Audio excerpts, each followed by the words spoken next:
बहुत बहुत स्वागत है आप सभी का आपके अपने YouTube channel Shukla study point में। मैं शिवम शुक्ला आप सभी दोस्तों का हार्दिक स्वागत करता हूं।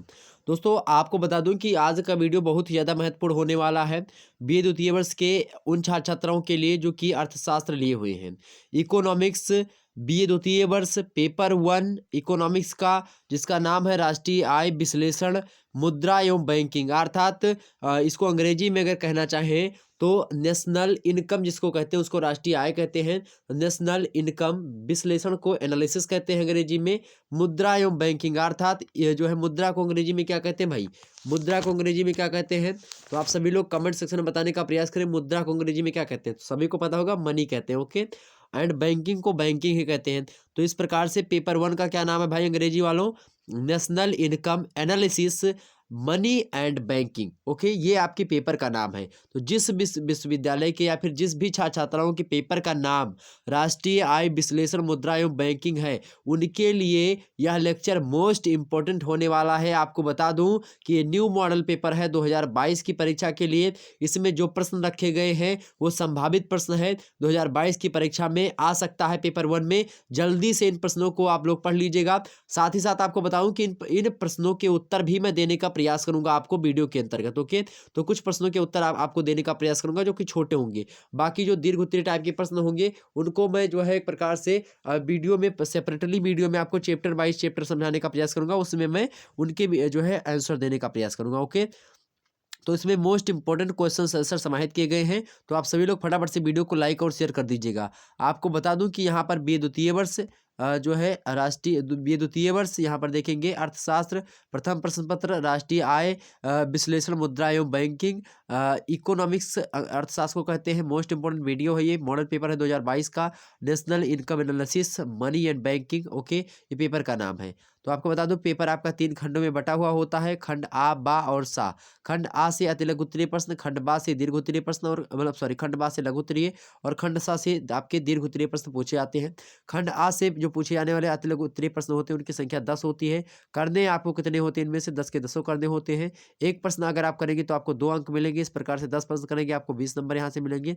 अलग अलग विश्वविद्यालय में अलग अलग पैटर्न चलता है, हालांकि कुछ अधिकतर विश्वविद्यालय में यही पैटर्न है। तो मैंने सोचा कि आपको अति लघु उत्तरीय लघु उत्तरीय प्रश्नों के मतलब कि जो दीर्घ उत्तरीय प्रश्न है, तो इन तीनों टाइप के जो प्रश्न हैं, ये जिनमें से मोस्ट इंपॉर्टेंट जो प्रश्न है उनको हमने यहाँ पर रखने का प्रयास किया है, जो कि अति संभावित है 2022 की परीक्षा के लिए। आइए बात कर लेते हैं आपके कौन कौन से प्रश्न हैं। सभी प्रश्नों के उत्तर दीजिए। प्रत्येक प्रश्न का उत्तर आपको 50 शब्दों में होना चाहिए। तो अति लघु उत्तरीय टाइप के प्रश्न को 50 शब्दों में लिखना होता है। हालांकि मैं बता दूं अलग अलग विश्वविद्यालयों में अलग अलग टाइप के पैटर्न होते हैं। तो सभी पैटर्न जैसे किसी में होता है कि जो है 1000 शब्दों में दीर्घ उत्तरीय को लिखना होता है, 2 ही प्रश्न करने होते हैं और 3 प्रश्न जो है 5 प्रश्नों में से आपको लघु उत्तरीय करने होते हैं। उसके बाद में अति लघु उत्तरीय कुछ प्रश्न करने होते हैं, 5 ही प्रश्न करने होते हैं। तो अलग अलग किसी में 10 प्रश्न दिया जाता है, उनमें से केवल 3-4 प्रश्न करने होते हैं, 10 प्रश्नों में से दीर्घ उत्तरीय टाइप के ही दिए जाते हैं। तो आपको चाहे जैसे प्रश्न दिए जाएं, मैं बता दूं आपको कि आपके पैटर्न चाहे जैसा हो, आपका पैटर्न तो आपको पेपर में मिल ही जाएगा। पैटर्न चाहे जैसा होगा, आपको बता दूं कि जैसे कि उसमें जो पैटर्न चाहे जैसा हो, प्रश्न तो एक ही पूछे जाएंगे ना। और मतलब कि अगर आपके पेपर का नाम national income analysis and money and मतलब मनी एंड बैंकिंग है, तो आपके पेपर का जो प्रश्न होगा, वो जो प्रश्न हमने यहाँ पर रखा, ये इंपॉर्टेंट है। ये प्रश्न उस मॉडल पेपर में मतलब उस पेपर में भी आएंगे। तो अलग अलग यूनिवर्सिटीज के सभी के पेपर में आने हैं, ओके।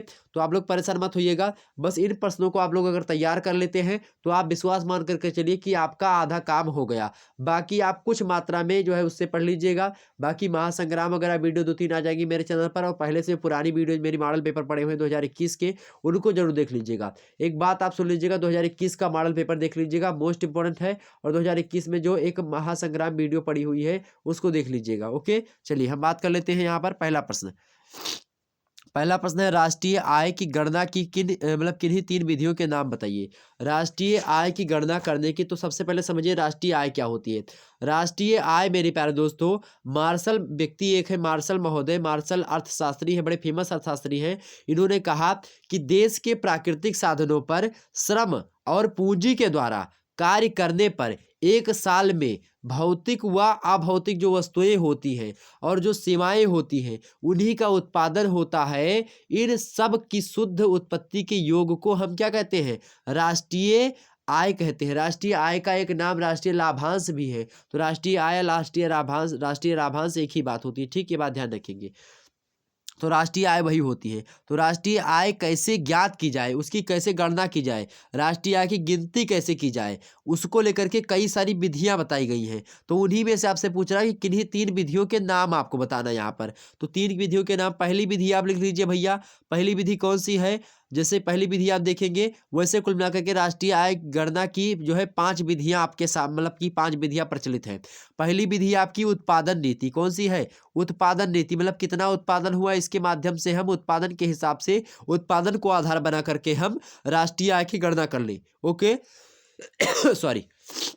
दूसरी रीति जो होती है मेरे भाई, दूसरी रीति आपको बता दूं कि दूसरी रीति जो होती है वो कौन सी होती है? आय रीति होती है आपकी। कैसी? आय रीति। मतलब हम ये देखें कि हाँ कितनी आय हो रही है हमारे देश की, उसके हिसाब से हम राष्ट्रीय आय की गणना कर लें। तीसरी रीति होती है आपकी मेरे प्यारे दोस्तों मिश्रित रीति। कैसी रीति होती है? मिश्रित रीति। ओके, उसमें हम आय, उत्पादन ये सब मिला ले तो वो एक प्रकार से मिश्रित रीति हो गई। वही बात की जाए, जो चौथी रीति होती है आपकी इसकी, वो रीति होती कौन सी? व्यय रीति। मतलब कितना व्यय हुआ इसको हम लोग ध्यान में रखें और इसके आधार पर क्या करें? राष्ट्रीय आय की गणना कर ले। और पांचवी रीति जो होती है इसकी विधि होती है, वो होती कौन सी? सामाजिक लेखन। क्या? सामाजिक लेखांकन विधि। सामाजिक लेखांकन विधि कि समाज में क्या क्या चीजें हुई उसको अगर हम लेखांकन कर ले, उसका लेखा जोखा कर ले, तो उसके माध्यम से हम राष्ट्रीय आय की गणना कर सकते हैं। तो ये जो है 5 विधियां थी। तो आपसे कितनी विधि पूछा गया एग्जाम्स में? 3 विधि हमने रखा है, 3 विधि। तो आप आसानी से अगर 3 विधि लिख सके, 3 नहीं 5 का नाम अगर आपको पता तो 5 लिख दीजिएगा। तो राष्ट्रीय आय की गणना करने की मुख्य रूप से 5 विधियां प्रचलित हैं। पहली विधि कौन सी हो गई? उत्पादन विधि। दूसरी विधि कौन सी हो गई? आय रीति मेरे प्यारे दोस्तों। तीसरी विधि कौन सी हो गई आपकी? मिश्रित विधि अर्थात मिश्रित रीति। चौथी विधि कौन सी हो गई? व्यय विधि अर्थात व्यय रीति। और आपकी 5वीं विधि कौन सी हो गई? सामाजिक लेखांकन रीति या फिर विधि रीति। विधि मतलब एक ही बातें हैं। तो ये एक प्रकार से 5 विधियां हैं जो कि किससे संबंधित है? राष्ट्रीय आय की गणना से संबंधित। ओके, क्लियर हो गई बातें? आगे समझते हैं। अगला प्रश्न आपके समझ, दूसरा नंबर प्रश्न क्या है कि जो है प्रति व्यक्ति आय से आप क्या समझते हैं? प्रश्न क्या पूछा गया? प्रति व्यक्ति आय से क्या समझते हैं? प्रति व्यक्ति माने कि जैसे कि भारत में मान लेते हैं कि जो है 1,30,00,000 जनसंख्या भारत की है। अब 1,30,00,000 जो भारत की जनसंख्या है, तो एक व्यक्ति के कितना रुपया आय है एक महीने की? मान लेते हैं एक दिन की मान लो या एक महीने की मान लो। एक महीने की मेरे हिसाब से मानने के चलिए आप कि प्रति व्यक्ति आय। तो प्रति व्यक्ति आय या फिर एक प्रकार से जैसे कि बात की जाए प्रति व्यक्ति आय हम कैसे निकालेंगे? 130 करोड़ जनसंख्या आपकी हो गई, 130 करोड़ जनसंख्या हो गई। उसके बाद में आप देखेंगे तो इसको आप ऐसे 130 करोड़ जनसंख्या हो गई। कुल आय कितनी हो रही पूरे 130 करोड़ जनसंख्या की? मान लेते हैं कि कितनी हो रही है? 1300 रुपये हो रही। कितनी हो रही? 1300 रुपये हो रही। अब आप यहाँ से मान के चलिए, ये हो गया आपका सूत्र क्या कि कुल राष्ट्रीय आय कितनी हो रही है उसको आप लोग यहाँ पर लिख लें। उसके बाद में कितनी जनसंख्या है उसको नीचे लिख लें। और ये बराबर होता है क्या? प्रति व्यक्ति आय। 0 से 0 कट गया, 13 से 13 कट गया तो 10 बचा। मतलब एक व्यक्ति जो है 10 रुपये कमा रहा है। एक व्यक्ति 10 रुपये कमा रहा है। अब 1 साल का हो या 1 महीने का, अगर 1 साल की जो है, वैसे तो प्रतिवर्ष मतलब 1 साल की जो है राष्ट्रीय आय निकाली जाती है, तो एक प्रकार से एक साल की ही प्रति व्यक्ति आय यहाँ पर देखी जाएगी। तो जैसे मान लेते हैं एक देश की जनसंख्या कितनी है? 10 मतलब एक देश की जनसंख्या 10 है। कितनी है? एक देश की जनसंख्या 10 है। अब एक देश की जनसंख्या कितनी है? 10। अब 10 लोग क्या कर रहे हैं भाई? पूरे देश की जो इनकम है, राष्ट्रीय आय है, वो कितनी है एक साल की? एक साल की राष्ट्रीय आय कितनी है मेरे प्यारे दोस्तों? 100 रुपया एक साल में जो है 10 लोग कमाते हैं। 100 रुपया एक साल में 10 लोग कमाते हैं। तो हमको कैसे ज्ञात करेंगे? कैसे ज्ञात करेंगे भैया? क्या करेंगे हम? क्या करेंगे? 10 जो है व्यक्ति हैं, कुल जनसंख्या कितनी है? 10 है। तो 10 से हम क्या कर देंगे? भाग कर देंगे। 10 लोगों ने मिलकर के क्या कमाया? 100 रुपया कमाया एक साल में। तो 0 0 आपका बचा कितना? 10। तो एक व्यक्ति कितना कमाएगा भाई? 10 रुपया कमाएगा, तभी तो ना 10 व्यक्ति मिलकर के 100 रुपया कमाएंगे ना। एक सलिया में 100 रुपया आ रहा है, तो एक व्यक्ति का निकालने के लिए हमको 10 से भाग करना पड़ेगा। तो एक व्यक्ति कितना कमा रहा? 10। तो यही होता है प्रति व्यक्ति आय। प्रति व्यक्ति आय को अगर आप लिखना चाहते कैसे लिखेंगे कि प्रति व्यक्ति आय अर्थव्यवस्था की औसत आय होती है। क्या होती? सबसे पहली बात, प्रति व्यक्ति आय जो होती है अर्थव्यवस्था की औसत आय होती है। औसत माने होता है मेरे प्यारे दोस्तों, equal distribution is called average. मतलब कि बराबर बराबर बांट देना ही क्या कहलाता है? औसत कहलाता है। मान लेते 10 व्यक्ति थे और 100 रुपये जो है प्रति मतलब कि क्या थी? कुल आय थी। अब जरूरी नहीं कि प्रत्येक व्यक्ति 10-10 रुपये ही कमा रहा हो सकता है कि रामू नाम का व्यक्ति जो है, मतलब रामू, श्यामू और उमेश, और जो है रमेश, ये 4 व्यक्ति मान लेते हैं। वैसे 10 व्यक्तियों के नाम नहीं, प्रथम 4 मान लेते हैं। तो रमेश जो है वो रामू जो है कितना कमा रहा भाई, रामू जो है मेरे प्यारे दोस्तों ये कितना कमा रहा है, मान लेते हैं रामू 6 रुपये एक दिन में कमा रहा है। श्यामू जो है ये 7 रुपये कमा रहा है। उमेश जो है ये 8 रुपये कमा रहा है। और रमेश जो है ये 10 रुपये कमा रहा है। अब अगर इसमें बात की जाए और एक सुरेश मान लेते हैं। अब सुरेश कितना कमा रहा है, सुरेश मान लेते हैं आपका 9 रुपये कमा रहे हैं। ठीक, तो आप देखिए अब इसको 9 और 10 कितना होगा, 19 हो गया। 19 और 8 कितना हो जाएगा भैया, 27 हो जाएगा। 27 और 7 कितना हो गया आपका, 27 और 7 आपका हो जाएगा 34। 34 और 6 कितना हो जाएगा, 40। अब ये 5 लोग जो है मिल करके 40 रुपये कमा रहे हैं। 5 लोगों ने मिलकर कितने रुपए कमाए भाई, 40 रुपये कमाए। अब इनका जो है आप क्या जोड़ेंगे, इन पाँच लोगों का जो है 40 रुपये हो गए आपके, मतलब 40 रुपये इन लोगों ने कमाया। तो औसत आप देखिएगा कि इन सभी के जितने रुपए कमाए गए इन सभी को जोड़ लीजिए, कितना हो गए, 40 हो गया। कितने लोग थे, 1 2 3 4 5 लोग थे, 5 से भाग दे दो, 5 8 कितना हो गया, 40। तो 8 रुपये मान लेते हैं प्रत्येक व्यक्ति ने कमाए। तो ये चूंकि रमेश 6 रुपये कमा रहा है और जो है सुरेश 7 कमा रहा है, लेकिन एक व्यक्ति 10 कमा रहा है, एक 9 कमा रहा है, एक 8 कमा रहा है। तो भैया सबका बराबर बराबर बांट दी अगर हम, तो यहाँ पर यही होता है इसका औसत। तो बराबर बराबर 8 रुपये अगर पांचों लोग कमाएंगे बराबर बराबर तो 40 रुपये हो जाएगा। हमने देखा कि सभी मिलकर के 40 रुपये एक साल में कमाएंगे। तो 40 रुपये का हम अगर बांट दें कि हाँ अगर सभी लोग बराबर बराबर कमाएंगे तो 8 रुपये कमाएंगे। तो यही जो आय 8 रुपये कमाएंगे, इसी प्रकार से निकाला जाता है क्या, प्रति व्यक्ति आय। अब जरूरी नहीं कि जो व्यक्ति मतलब अंबानी की आय बहुत ज़्यादा है और एक जो है व्यक्ति जो किसान है उसकी आय बहुत ज़्यादा कम है। किसी इंजीनियर मैकेनिकल की जो है क्या जो है सैलरी ज़्यादा है और कोई मान लेते प्लम्बर से तो उसका कम ही है। कोई मान लेते हैं बढ़ई है, कोई सोनार है, कोई दुकानदार है, कोई अलग अलग प्रकार के पैसे हैं, व्यवसाय हैं। तो अलग अलग व्यवसाय अलग अलग पैसे में अलग अलग कमाई होती है, लेकिन उन सभी कमाई को एकत्रित करके सबकी कमाई इकट्ठा जोड़ ली जाती है। पूरी की पूरी जो नेशनल इनकम होती है उसको जोड़ लिया जाता है। अब नेशनल इनकम कितनी हुई उसको जोड़ा गया, उसके बाद में पूरे देश की कितनी जनसंख्या है उससे भाग दे दिया गया, उसके बाद में जो निकला वही क्या हो गया, प्रति व्यक्ति आय हो जाता है। ठीक, समझ में आई बातें। तो प्रति व्यक्ति आय अर्थव्यवस्था की औसत आय होती है। अर्थव्यवस्था की कुल आय में कुल जनसंख्या का अगर हम भाग दे करके प्रति व्यक्ति आय हम जो है जान लेते हैं, तो अगर भाग दे तो प्रति व्यक्ति आय हमको निकल जाती है। आप सूत्र लिख दीजिएगा कि प्रति व्यक्ति आय बराबर कुल राष्ट्रीय आय बटे कुल जनसंख्या। क्या लिखेंगे, प्रति व्यक्ति आय बराबर कुल राष्ट्रीय आय बटे कुल जनसंख्या। ये आपका सूत्र हो गया। क्या सूत्र लिखेंगे, प्रति व्यक्ति आय बराबर प्रति व्यक्ति आय बराबर क्या हो जाएगा आपका, कुल राष्ट्रीय आय, कुल राष्ट्रीय आय, ठीक, बटे कुल जनसंख्या। ओके, या लिख दीजिएगा कुल जनसंख्या। ये आपका सूत्र होता है। तो ये एग्जाम से अगर आप लिख देंगे आपको अच्छा अंक मिलेगा। अगला प्रश्न आपसे है, प्रश्न क्या है भाई, राष्ट्रीय आय की परिभाषा दीजिए। प्रश्न क्या है कि राष्ट्रीय आय क्या होता है ना, इसकी परिभाषा लेकर के आपसे प्रश्न पूछा गया कि इसकी परिभाषा दीजिए। मोस्ट इंपोर्टेंट प्रश्न है, राष्ट्रीय आय के बारे में पूछा गया। तो राष्ट्रीय आय की परिभाषाओं को हम 2 श्रेणी में बांट करके पढ़ सकते हैं। जैसे कि पहली श्रेणी होती है परंपरागत परिभाषाएं कुछ है और दूसरी आधुनिक परिभाषाएं हैं। वैसे हम मार्शल महोदय के अनुसार अगर समझे परिभाषा की, तो मार्शल महोदय कहते हैं राष्ट्रीय आय की परिभाषा देते हुए कि किसी एक देश का श्रम, कोनो एक देश है उसका कितना श्रम हुआ।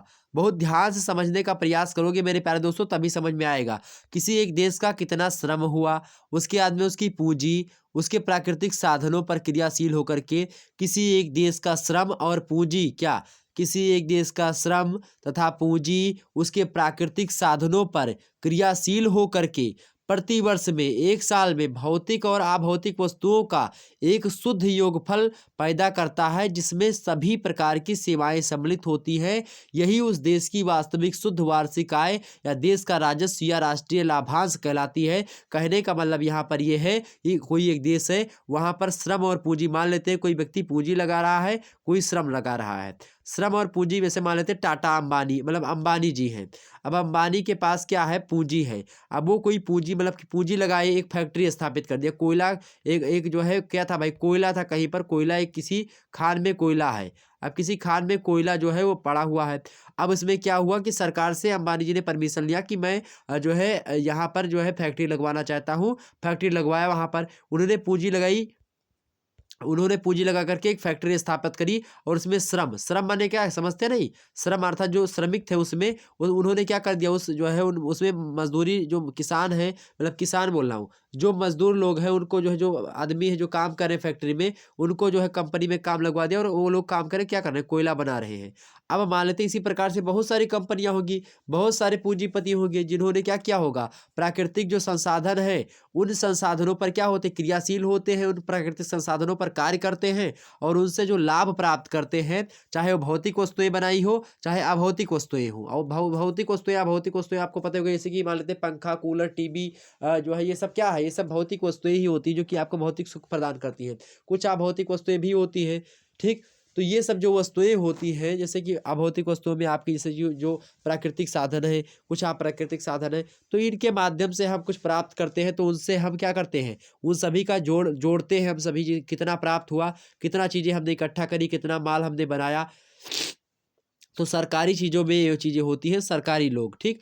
तो ये क्या हो जाएगा, पूरा का पूरा जोड़ा जाएगा, उसके बाद में वही क्या हो जाता है, वही आपकी राष्ट्रीय आय होती है। ये इन्होंने बताया जो है मार्शल महोदय ने। वही पीगू महोदय कहते हैं कि राष्ट्रीय आय समाज की वस्तुपरक आय का वह भाग होता है जो मुद्रा में मापा जाता है और इसमें विदेशों से प्राप्त आय भी सम्मिलित होती है, कि पूरे के पूरे देश में कितना जो है कमाई हो रही है, पूरे के पूरे देश की कमाई को ही राष्ट्रीय आय कहा जाता है। सिंपल सी बात यही है कि पूरे के पूरे देश में जो कमाई हो रही है, चाहे वो बाहर से कमाई हो रही, विदेशों से पैसा आ रहा है, चाहे किसी कंपनी के माध्यम से कमाई हो रही है, चाहे जो है भारत में जो है कोई अलग तरीके से कमाई कर रहा है, तो जो भी कमाई हो रही भारत में, चाहे आयात निर्यात से हो रही, चाहे अनाज बेच करके हो रही है विदेशों में, चाहे किसी भी प्रकार की कमाई हो रही, तो सभी की जो कमाई हो रही है उन सभी का लेखा जोखा उन सभी को जोड़ा जाता है, तो वही आपकी क्या होती है, वही मेरे प्यारे दोस्तों आपकी नेशनल इनकम होती, राष्ट्रीय आय होती है। फिशर महोदय कहते हैं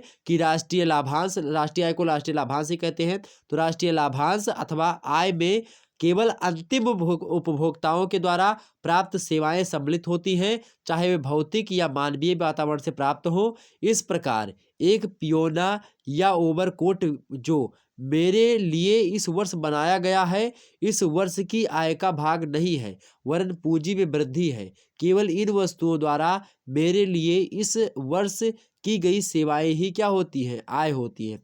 फिशर की परिभाषा को मार्शल तथा पीगू की परिभाषाओं से उत्तम माना जाता है, क्योंकि फिशर की परिभाषा से उचित आर्थिक कल्याण का बोध होता है, आर्थिक कल्याण उपभोग पर निर्भर करता है। तो ये तमाम सारी बातें थी जो कि हमने आपको बता दी राष्ट्रीय आय से संबंधित। तो ये चीज़ें क्लियर हो गई आपकी। आगे बढ़ते हैं और भी मुद्दों को हम समझने का प्रयास करते हैं। तो राष्ट्रीय आय क्या होती है भाई, सिंपल से शब्दों में देश के प्राकृतिक साधनों पर श्रम और पूंजी के द्वारा कार्य करने पर एक साल में भौतिक व अभौतिक वस्तुओं एवं सेवाओं का उत्पादन जो होता है, इन सभी की शुद्ध उत्पत्ति के योग को ही हम क्या कहते हैं, राष्ट्रीय आय कहते हैं, ठीक। आगे समझते हैं अगली, शुद्ध राष्ट्रीय उत्पाद क्या होता है। एनएनपी से आप क्या समझते हैं, शुद्ध राष्ट्रीय उत्पाद क्या होता है भाई, शुद्ध राष्ट्रीय उत्पाद क्या होता है। प्रश्न क्या है, शुद्ध राष्ट्रीय उत्पाद क्या होता है, अर्थात एनएनपी, नेट नेशनल प्राइज जिसको आप कहते हैं, नेट नेशनल प्रोडक्ट प्राइज बोल रहा हूँ, नेट नेशनल प्रोडक्ट एनएनपी जो है, उससे आप क्या समझते हैं। तो एनएनपी जो होती है, जो जीएनपी आप एक नाम सुना होगा, ग्रास जो है national product, grass national product जो होता है कुल राष्ट्रीय उत्पाद जिसको हिंदी में कहते हैं। तो कुल राष्ट्रीय उत्पाद जैसे मान लेते हैं कि पूरे भारत में जो मतलब कि कुछ चीज़ें बनाई गई, मतलब कि कोई चीज़ बनाया गया, मान लेते हैं कि आपने क्या किया भाई, आप एक जो है बोरा आलू खरीद करके बाजार से लाओ, एक बोरा आलू बाजार से खरीद करके लाओ, तो क्या होगा, एक बोरा आलू जो हो गई, उदाहरण समझो, एक बोरा आलू जो है ना मेरे प्यारे दोस्तों, एक बोरा आलू ये क्या है, कुल राष्ट्रीय उत्पाद है, क्या है, कुल राष्ट्रीय उत्पाद। चूंकि एक बोरा आलू आपने खरीद करके लाया, अब उसमें क्या करो, अब अगर इसमें इस आलू का जो बोरा है, अब बोरा सहित आपने तौला था उसको, तो जो है 50 किलो का था, लेकिन अब उसमें क्या हुआ कि जो है 1 किलो का बोरा निकल गया, बचा 49 किलो आपका, ठीक। उसके बाद में उसमें लगभग 2 किलो 3 किलो माटी निकल गई, 4 किलो माटी मान लेते हैं हम निकल गई, 4 किलो माटी निकल गई, तो एक प्रकार से 4 किलो माटी और घटा दो इसमें से 49 में से, तो कितना बचा, 45 किलो आपका बचा। तो अब यहाँ से चाची ये चीज़ें आपने काट दी, तो 50 किलो आलू आपने खरीदी थी एक बोरा सहित, तो क्या होगा, ये कुल राष्ट्रीय उत्पाद होगा एक बोरा आलू 50 किलो का। लेकिन जब उसमें से हमने क्या घटाया, बोरा का दाम, मतलब बोरा घटा दिया 1 किलो का, उसके बाद में हमने 4 किलो मिट्टी उसमें से घटा दी, तो ये क्या हो गया, बचा क्या, 45 किलो। अब ये 45 किलो क्या बचा, माल बचा आलू का, ठीक। अब यही 45 किलो जो आलू है ना, ये क्या हो जाएगा, नेट नेशनल प्रोडक्ट हो जाएगा। नेट नेशनल प्रोडक्ट मतलब कहने का मतलब ये है कि अब इसमें जो है कटाई छटाई हो चुकी है। तो इसी प्रकार से जब क्या होता है, पूरा का पूरा राष्ट्रीय उत्पाद जो है इकट्ठा होता है, कुल राष्ट्रीय उत्पाद जिसको जीएनपी कहते हैं, पूरा का पूरा जीएनपी जो होता है जब इकट्ठा होता है, उस जीएनपी में जब मूल्य जो है जो ह्रास होता है उसको हम घटा देते हैं, अर्थात जो पुराना हो गया या फिर जो उसमें कुछ कमियां थी उसको हटा दिया, या फिर जो कुछ कुछ उसमें लागत मूल्य लगा, जो लागत मूल्य लगा उसको हमने क्या कर दिया, माइनस कर दिया कुल राष्ट्रीय उत्पाद से। तो जो शेष बचता है वही क्या होता है, वही जो है राष्ट्रीय उत्पाद होता है, नेट राष्ट्रीय उत्पाद होता है, नेट नेशनल प्रोडक्ट होता है। ओके, ये बात ध्यान रखेंगे। एक प्रश्न आपको आता है जीडीपी, जीडीपी कुल राष्ट्रीय उत्पाद जो होता है। अब कुल राष्ट्रीय उत्पाद क्या होता है भाई, तो किसी अर्थव्यवस्था में जो भी अंतिम वस्तुएं और सेवाएं एक वर्ष की अवधि में उत्पादित की जाती हैं, उन सभी के बाजार के मूल्य के योग को क्या कहा जाता है, कुल राष्ट्रीय उत्पाद कहा जाता है, ठीक। ये बात ध्यान रखेंगे। और जो जीडीपी होती है, कुल घरेलू उत्पाद उसको कहते हैं, जीडीपी को क्या कहते हैं, कुल घरेलू उत्पाद। तो कुल घरेलू उत्पाद का मतलब क्या होता है, किसी देश में एक साल की अंदर, कोनो देश है उस महन एक साल में अगर बात की जाए, किसी देश में एक साल के अंदर जिन वस्तुओं और सेवाओं का, चाहे कोनो वस्तु प्राप्त की गई हो चाहे कोई सेवा जो है प्राप्त की गई हो उसको लोगों को दी जा रही हो, तो जिन वस्तुओं और सेवाओं का उत्पादन किया जाता है उन्हें मौद्रिक मतलब उनका अगर हम मुद्रा में मूल्य रखें, मान लेते हैं कि आपको जो है कोई सेवा प्रदान की गई सरकार के द्वारा या कोई वस्तु उत्पादित की गई, उसका मार्केट वैल्यू क्या है, उसकी बाजार मूल्य क्या है, उसकी मौद्रिक मूल्य क्या है, उसी मौद्रिक मूल्य को कुल कुल घरेलू उत्पाद कहते हैं। तो किसी देश में एक वर्ष की अवधि में जिन वस्तुओं और सेवाओं का उत्पादन किया जाता है उनके मौद्रिक मूल्य को कुल घरेलू उत्पाद कहते हैं। तो ये जीडीपी हो गई। और जीएनपी क्या होती है, ग्रास नेट प्रोडक्ट, ये होती जीडीपी ग्रास डोमेस्टिक प्रोडक्ट। तो ग्रास नेट प्रोडक्ट मतलब कि जो प्रोडक्ट होता है जब जो है कुल घरेलू उत्पाद से अर्थात जीडीपी से जब हम जो सेवाएं जो मतलब जो वस्तुओं को प्राप्त करने में जो हमारी लागत मूल्य लगा है, जो सेवाओं को प्राप्त करने में हमारा जो है सर्विस लगा है, तो वो जो हमारा जो है मेहनत लगी है उस मेहनत को अगर काट दे हम, मतलब उस सभी को काट दे तो उसको क्या जो नेट मिलेगा हमको वही क्या हो जाएगा, जीएनपी हो जाएगा। जैसे जीएनपी से जीएनपी जी तो जो है हमने क्या बताया था, कुल घरेलू उत्पाद जीडीपी कहते हैं, और उसके बाद में क्या कहते हैं, ग्रास डोमेस्टिक प्रोडक्ट हो गया आपका GNP. Okay, GDP grass domestic product. उसके बाद में एनडीपी, हाँ एनडीपी बोलेंगे उसको, net domestic product. Okay, NNP तो हमने बता दिया ना, नेट नेशनल प्रोडक्ट। तो एनडीपी जो होता है आपका, एनडीपी नेट डोमेस्टिक प्रोडक्ट। जब हम जीडीपी से मेरे प्यारे दोस्तों, जो उसमें लागत मूल्य और ये सब होता है उसमें जो हानि वगैरह होती है उसको जब हम घटा देते हैं तो जो प्राप्त होता है हमको एनडीपी प्राप्त होता है कोई। और जब हम जीएनपी से घटाते हैं ये सब जो है पुरानापन और ये सब घटाते हैं, हम ह्रास मूल्य घटाते हैं, तो वो एनएनपी प्राप्त होती है। ओके, ध्यान रखेंगे। तो जीडीपी क्या होती है समझ गए आप, जीडीपी किसी देश में एक साल के अंदर जिन वस्तुओं और सेवाओं का उत्पादन किया जाता है उनके मौद्रिक मूल्य को हम जीडीपी कहते हैं, ठीक है, किसी देश में। ओके, ये बात ध्यान रखेंगे। और जो कुल घरेलू उत्पाद होता है, कुल घरेलू उत्पाद अर्थात जीएनपी जिसको आप कहते हैं, तो जीएनपी जो होता है वो किसी अर्थव्यवस्था में, अर्थव्यवस्था और जो है देश की बात अलग है, देश अलग होता है अर्थव्यवस्था अलग होती है। तो कुल राष्ट्रीय उत्पाद होता है किसी अर्थव्यवस्था में जो अंतिम वस्तुएं और सेवाएं एक वर्ष की अवधि में प्राप्त होती हैं उनके बाजार मूल्य के बराबर ही जो है क्या होता है, वही जो बाजार मूल्य होता है उनका वो कुल राष्ट्रीय उत्पाद होता है। वहाँ पर अर्थव्यवस्था होगी, कहाँ पर, जीएनपी में, अर्थव्यवस्था में प्राप्त एक वर्ष में सेवा और उत्पादन, और इसमें एक देश में किसी देश में जो है सेवा और उत्पादन जो उसकी सीमा के अंदर प्राप्त हो रहे हैं वो। ठीक, ये बात क्लियर हो गई आपकी। तो ये इतनी चीज क्लियर हो गई। चलिए, और कुल राष्ट्रीय उत्पाद जो होता है ये विदेशों के लिए भी, मतलब विदेशों में जो प्राप्त आय होती है उसको भी मान्य होता है। ठीक, ये बात ध्यान रखेंगे। तो क्लियर हो गई इतनी बात, आगे समझते हैं। तो शुद्ध ये समझ में आ गई बातें आपको। तो एक होता है आपका क्या, एक बार फिर समझिए, जीडीपी। जीडीपी एक होता है, तो जीडीपी से जब हम जो है वो सब घटा देते हैं, जब जो हमने आपको बताया था कि जैसे कि लागत मूल्य वगैरह सब घटा देंगे तो हमको क्या प्राप्त होगा, तो हमको जीएनपी प्राप्त होगा। क्या हो प्राप्त होगा, जीएनपी बोल रहा हूँ। जब जीडीपी से हम घटाएंगे मेरे प्यारे दोस्तों, जब जीडीपी से, एक मिनट फिर से समझिएगा, मैं फिर से समझा रहा हूँ आपको सही से तरीके से, ताकि आपको कोई दिक्कत ना हो। ओके, समझिए यहाँ से बिल्कुल। जो जीडीपी होती है, जीडीपी ग्रास डोमेस्टिक प्रोडक्ट, जब इसमें से हम जो है लागत मूल्य वगैरह घटा देते हैं, पुरानेपन वगैरह जो ह्रास मूल्य होता है सभी को घटा देते हैं, तो क्या प्राप्त होगा हमको एनडीपी प्राप्त होगा। क्या प्राप्त होगा, नेट डोमेस्टिक प्रोडक्ट प्राप्त होगा। लेकिन जो आपका शुद्ध, और इसको क्या कहते हैं, जो है सकल घरेलू उत्पाद इसको कहते हैं, या कुल घरेलू उत्पाद इसको कहते हैं। इसको क्या कहते हैं, इसको कहते हैं आपका, इसको क्या कहते हैं भाई, शुद्ध घरेलू उत्पाद। शुद्ध घरेलू उत्पाद इसको कहते हैं। ओके, ध्यान रखेंगे। अब इसके जो अगला जो आपका पूछा गया है भाई, जो आपका जीएनपी था, जीएनपी एक होता है। जीएनपी माने होता है, जीएनपी मतलब क्या होता है भाई, ग्रास नेशनल प्रोडक्ट।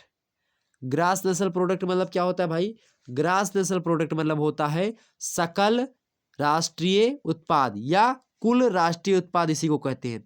जब इसमें से हम ह्रास मूल्य और पुरानेपन से होने वाला जो घाटा होता है, मतलब जो ह्रास होता है पुरानेपन से, जो लागत मूल्य सभी को जब घटा देते हैं हम, जो हमको प्राप्त करने में सेवा और जो उत्पादन की वस्तुएं उनको प्राप्त करने में जो हमको जो है लागत चीज़ें लगी हैं, उनको जब हम घटा देते हैं जीएनपी से, तो हमको क्या प्राप्त हो जाता है, यन पी प्राप्त हो जाता है। क्या प्राप्त होता है, यन पी प्राप्त होता है। क्या, यन से क्या, नेट, यन से नेशनल, पी से प्रोडक्ट। ओके, शुद्ध राष्ट्रीय उत्पाद। ओके, करेक्ट बातें हो गई। तो जीडीपी से घटाएंगे तो एनडीपी प्राप्त होगा, जीएनपी से घटाएंगे तो एनएनपी प्राप्त होगा। इतनी बात क्लियर हो गई, आगे बढ़ते हैं। अगला है पांचवा आपका, व्यापार चक्र की प्रमुख विशेषता लिखिए। व्यापार चक्र की प्रमुख विशेषता लिखिए भैया, मोस्ट इंपोर्टेंट प्रश्न है। तो व्यापार चक्र की प्रमुख विशेषता कैसे लिखेंगे भाई, पहली विशेषता क्या होती है, नियमितता। क्या होती है, पहली विशेषता होती है व्यापार चक्र की नियमितता। मतलब व्यापार चक्र में नियमितता बनी होनी चाहिए, मतलब लगातार कंटिन्यूटी जो है वो होनी चाहिए, नियमित रूप से होना चाहिए। दूसरा चीज क्या होता है व्यापार चक्र में, कि निरंतरता होनी चाहिए, लगातार होनी चाहिए वो चीजें, निरंतरता दूसरी विशेषता। तीसरी विशेषता क्या है, समकालीनता। क्या, तीसरी विशेषता है समकालीनता। चौथी विशेषता क्या है भाई, सार्वभौमिकता। क्या, यूनिवर्सल होना चाहिए जो भी चीजें हो व्यापार में, यूनिवर्सल, तो सार्वभौमिकता होनी चाहिए। पांचवी विशेषता इसकी ये हो सकती है कि विभिन्न क्षेत्रों पर आसमान, क्या मतलब कि विभिन्न क्षेत्रों पर असमान प्रभाव हो। क्या हो, विभिन्न क्षेत्रों पर असमान प्रभाव हो। तो इतना कई सारी चीजें हो गई आपकी। ओके, तो ये 5 विशेषताएं आपकी एग्जाम से लिख देंगे, आपका 50 मतलब कि 50 शब्दों का हो जाएगा। अगला प्रश्न देखिएगा, एग्जाम से और भी प्रश्न पूछ सकता है कि व्यापार चक्र की अवस्थाएं बताइए। तो व्यापार चक्र की अवस्थाएं आप कैसे बताएंगे भाई, व्यापार चक्र की अवस्थाएं बतलाइए। तो व्यापार चक्र की अवस्था, जैसे कि पहली अवस्था क्या होती है व्यापार चक्र की, एक तो होती है मंदी अथवा संकुचन की अवस्था। दूसरी अवस्था होती है आपकी पुनरुत्थान की अवस्था। तीसरी अवस्था होती है व्यापार चक्र की कौन सी, समृद्धि तथा तेजी अथवा विस्तार की अवस्था। चौथी अवस्था क्या होती है, प्रतिसार अथवा सुस्ती की अवस्था। तो ये 4 अवस्थाएं मुख्य रूप से व्यापार चक्र की होती है, जो कि हमने आपके समक्ष कह सुनाई। प्रोफेसर सुम्पीटर का व्यापार चक्र के विषय में आप क्या क्या जानते हैं, अगर आपसे प्रश्न पूछे तो क्या बताएंगे। प्रोफेसर सुम्पीटर के अनुसार नव परिवर्तन ही क्या होता है, व्यापार चक्र की उत्पत्ति का मूल कारण होता है। क्या, नव परिवर्तन ही व्यापार चक्र की उत्पत्ति का मूल कारण होता है। यह कथन किसका है, प्रोफेसर सुम्पीटर महोदय का है। ओके, ये बात ध्यान रखेंगे। ओके, क्लियर हो गई बातें। चलिए, तो आपने समझ लिया। आगे देखते हैं अगला प्रश्न। अगला प्रश्न आपके समक्ष क्या है भाई, मुद्रा संकुचन को परिभाषित कीजिए। मुद्रा संकुचन, मुद्रा माने होता है मनी, संकुचन माने होता है ये कम करना। तो मुद्रा का कम करना ही क्या कहलाता है, मुद्रा संकुचन कहलाता है। मुद्रा संकुचन, तो मुद्रा संकुचन जो है का अर्थ बात कीजिए तो मुद्रा प्रसार के ठीक विपरीत होता है। मतलब मुद्रा का मार्केट में कम होना ही मुद्रा संकुचन कहलाता है। मुद्रा का मार्केट में ज्यादा होना मुद्रा प्रसार कहलाता है। ठीक, ये बात ध्यान रखेंगे। मुद्रा संकुचन में मूल्यों का क्या होता है, ह्रास होता है, तथा मुद्रा का मूल्य क्या हो जाता है, बढ़ जाता है। जब देश में किसी समय मुद्रा की पूर्ति उसकी मांग से कम होती है तब उसे मुद्रा संकुचन कहते हैं। कहने का मतलब यह है, मुद्रा संकुचन वह स्थिति होती है जब बाजार में, जब मार्केट में क्या होता है, पैसा कम होता है। और जब मार्केट में पैसा कम होगा मेरे प्यारे दोस्तों, तो क्या हो जाएगा, सामान जो होगा मेरे प्यारे दोस्तों, सामान क्या हो जाएगा, सस्ता हो जाएगा। तो वस्तुओं का मूल्य जब सस्ता हो जाए और पैसे का मूल्य जब बढ़ जाए, जब वस्तुओं के मूल्य में गिरावट होती है और पैसे के मूल्य में वृद्धि होती है, इस समय की स्थिति को मुद्रा संकुचन के नाम से जाना जाता है मेरे प्यारे दोस्तों। ये बात अपने दिमाग में बैठा लीजिएगा। मुद्रा संकुचन क्या है? मुद्रा संकुचन एक ऐसी अवस्था है, एक ऐसी स्थिति है। कैसी स्थिति है? जब बाजार में, जब किसी बाजार में या किसी अर्थव्यवस्था में वस्तुओं की कीमत क्या हो जाती है, वस्तुओं की कीमत घट जाती है और मुद्रा अर्थात जो है पैसे की कीमत क्या हो जाती है, बढ़ जाती है। जब पैसे की कीमत बढ़ जाती है, वस्तुओं की कीमत घट जाती है, तो वही मुद्रा संकुचन होता है। आपको बता दूं मेरे प्यारे दोस्तों, इसी को क्या कहते हैं, साख नियंत्रण कहते हैं। आरबीआई मान लेते हैं, अगर मान लेते हैं बाजार में पैसा ज़्यादा है, अगर मान लेते हैं बाजार में पैसा ज़्यादा हो गया, बाजार में जब पैसा ज़्यादा होगा तो क्या हो जाएगा, मुद्रा का मूल्य जो होगा, जब बाजार में पैसा ज़्यादा होगा तो मूल्य क्या हो जाएगा पैसे का, तो पैसे का मूल्य अगर बढ़ता है, पैसे का मूल्य क्या, जब बाजार में पैसा ज़्यादा हो जाएगा तो जो पैसे का जो मूल्य होगा वो क्या हो जाएगा, घट जाएगा। और वस्तुओं का जो मूल्य होगा वो क्या हो जाएगा, वस्तुओं का मूल्य बढ़ जाएगा। जब बाजार में पैसा ज़्यादा होगा तो वस्तुओं का मूल्य क्या हो जाएगा, वस्तुओं का मूल्य मेरे प्यारे दोस्तों बढ़ जाएगा। जब बाजार में पैसा ज़्यादा होगा तो पैसे का मूल्य घट जाएगा, लेकिन वस्तुओं का मूल्य क्या हो जाएगा, वस्तुओं का मूल्य बढ़ जाएगा। कहने का मतलब ये है कि अगर मार्केट में पैसा है, अगर मार्केट में पैसा है, लोगों के पास पैसा है, अगर मान लेते हैं आपके पास पैसा बहुत ज़्यादा है, तो आप कार खरीदोगे, आप क्या खरीदोगे, कार खरीदोगे, अपने बहन लड़कियों की शादी करने में फंसेंगे, आप शादी करेंगे। मान लेते हैं आप और भी कोई घर वगैरह बनवाएंगे आप जो है पिज़्ज़ा बर्गर खाएंगे, जा करके कॉफ़ी शॉप में कॉफ़ी पिएंगे, अलग अलग प्रकार की चीज़ें करेंगे। लेकिन अगर आपके पास पैसा नहीं होगा तो आप कोई चीज़ खरीदेंगे नहीं, और जब कोई चीज़ बिकेगी नहीं ना, तो वो चीज़ ऑटोमेटिक क्या हो जाएगी, जब कोई चीज़ बिकेगी ही नहीं तो वो चीज़ क्या हो जाएगी, सस्ती हो जाएगी।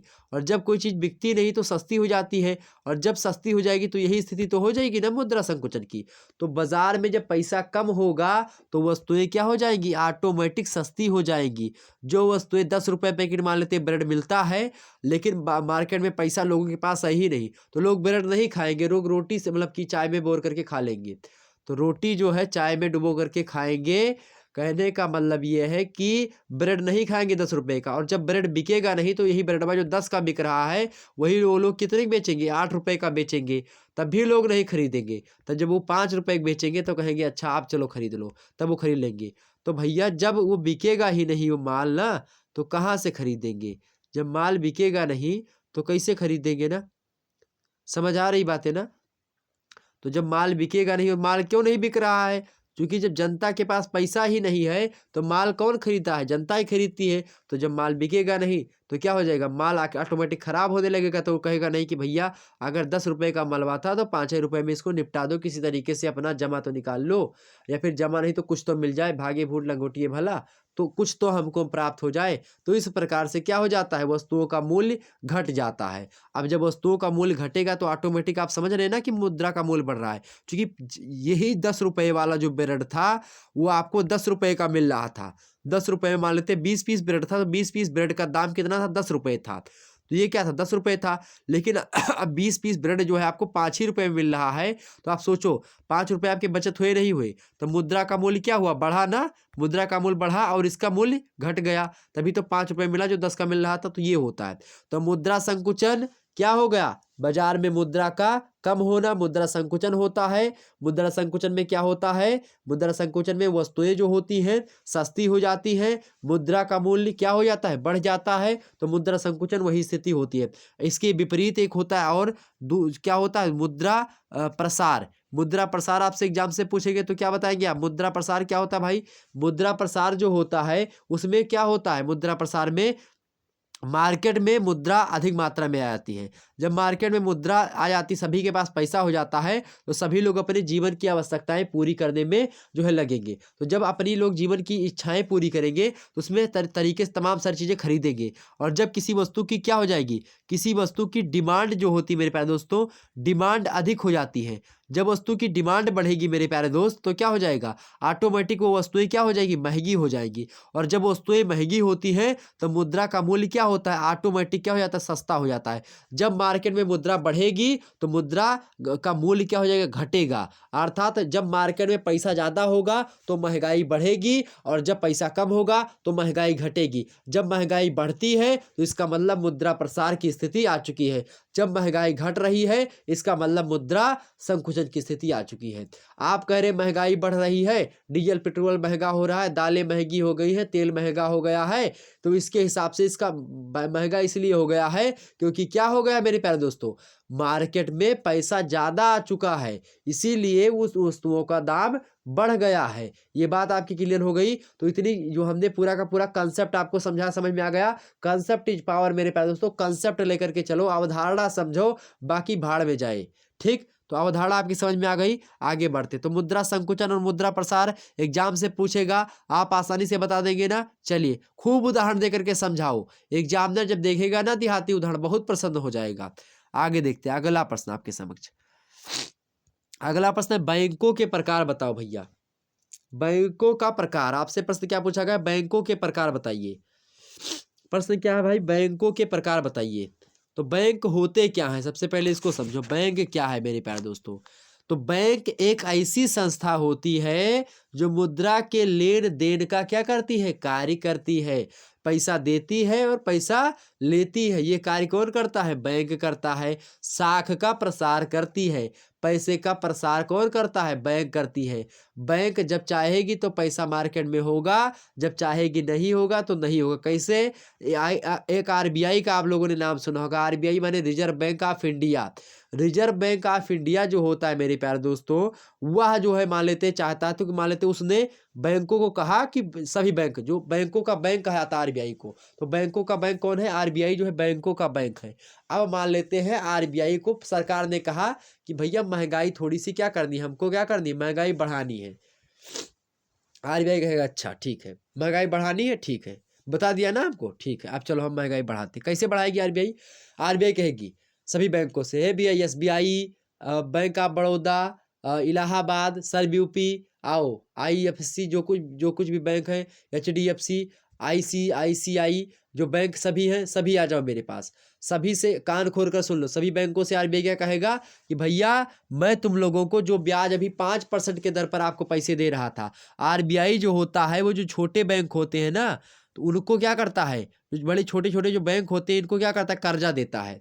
तो कर्जा ये लोग लाते हैं ब्याज पर, मान लेते हैं कर्जा 5% की दर पर दे रहा था, 5% ब्याज पर जो आरबीआई है वो बैंकों को जो है कर्जा दे रहा था। मान लेते, मानने की में क्या जाता है, ये डाटा बिल्कुल करेक्ट नहीं है, डाटा गलत है, लेकिन मैं मान रहा हूँ, ठीक है, आपके समझाने के लिए। तो आरबीआई क्या करेगा, आरबीआई 5% जो है ब्याज के दर पर क्या करेगा, सभी बैंकों को क्या कर देगा, पैसा देगा, दे रहा था अभी तक।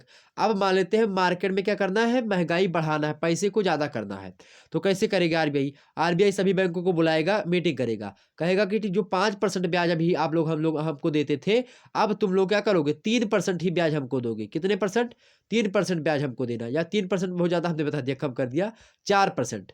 मान लेते हैं आप 4% ब्याज, जो 5% ब्याज पर आप लोग लेते थे पैसे, आप 4% पर लो, तब बैंक क्या करेंगे, तुरंत जो है सभी बैंक जो है 20-20 करोड़ 30 करोड़ जो होंगे ब्याज ले, मतलब कि कर्जा ले लेंगे, किससे, एसबीआई से।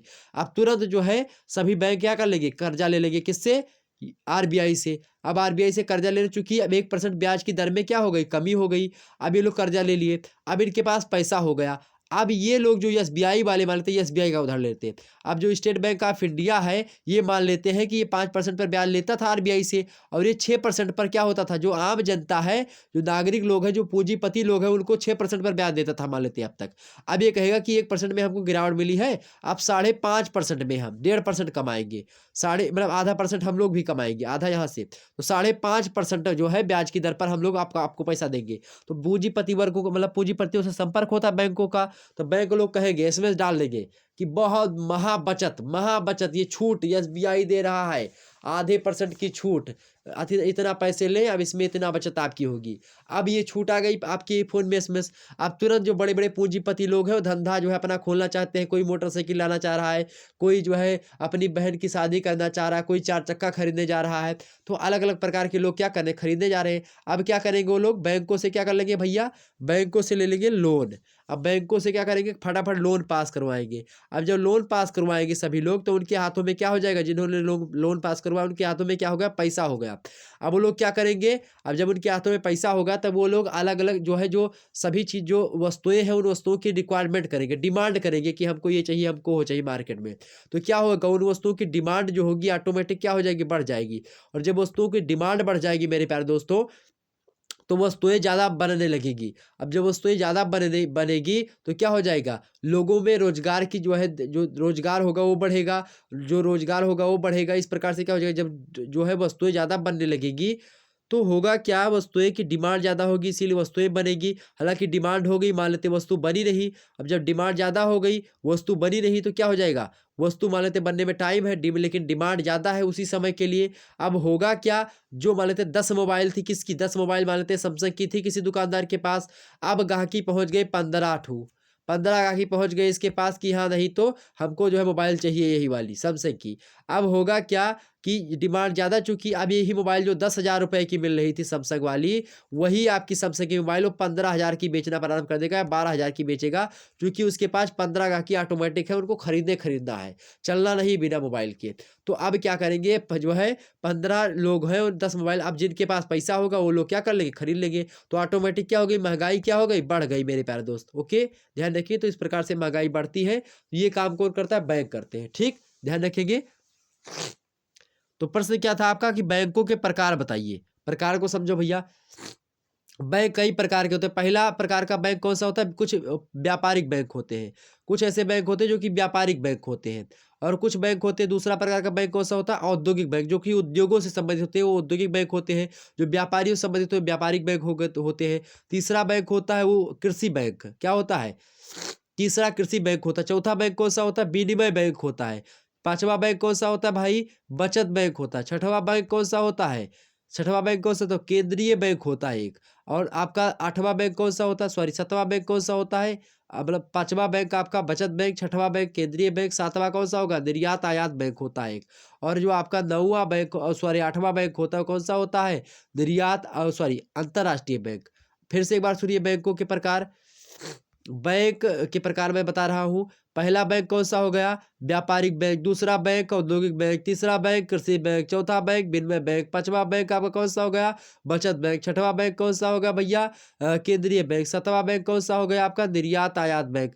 और आपका आठवां बैंक कौन सा हो गया, अंतर्राष्ट्रीय बैंक। ओके, तो ये एक प्रकार से 8 प्रकार के आपके बैंक हमने आपके समक्ष बता दिए। तो बैंकों के प्रकार आपसे पूछे, आसानी से आप लिख दीजिएगा। ओके, क्लियर हो गई बातें। आपसे पूछेगा शाखा बैंकिंग प्रणाली के 2 गुण बताइए। तो शाखा प्रणाली बैंकिंग के 2 गुण आप कैसे बताएंगे, आप बताइएगा। पहला गुण कि इस प्रणाली में नकद कोषों की बचत होती है। दूसरी बात ये होती है कि सस्ती व सुगम मुद्रा का प्रेषण जो होता है वो शाखा बैंकिंग प्रणाली का ही एक गुण होता है। ओके, ये चीजें हो गई। साख क्या होता है भाई, साख क्या होता है, आपसे एग्जाम से प्रश्न पूछे कि साख क्या होता है, तो क्या बताएंगे। तो साख वर्तमान में मुद्रा अथवा मूल्यवान वस्तुओं व सेवाओं को भविष्य में भुगतान करने की प्रतिज्ञा के आधार पर प्राप्त करना होता है, वही साख होता है आपका। ठीक, तरलता जिसको आप कहते हैं, मतलब जो तरलता होती है, तो जो है मार्केट में साख नियंत्रण, मतलब मार्केट में, ऐसे मार्केट में महंगाई बढ़ानी है या घटानी है, पैसा ज़्यादा होगा या कम होगा, ये जो नियंत्रण होता है, ये प्रक्रिया जो होती है यही होता है साख आपका। ठीक है, तेरी बात क्लियर हो गई।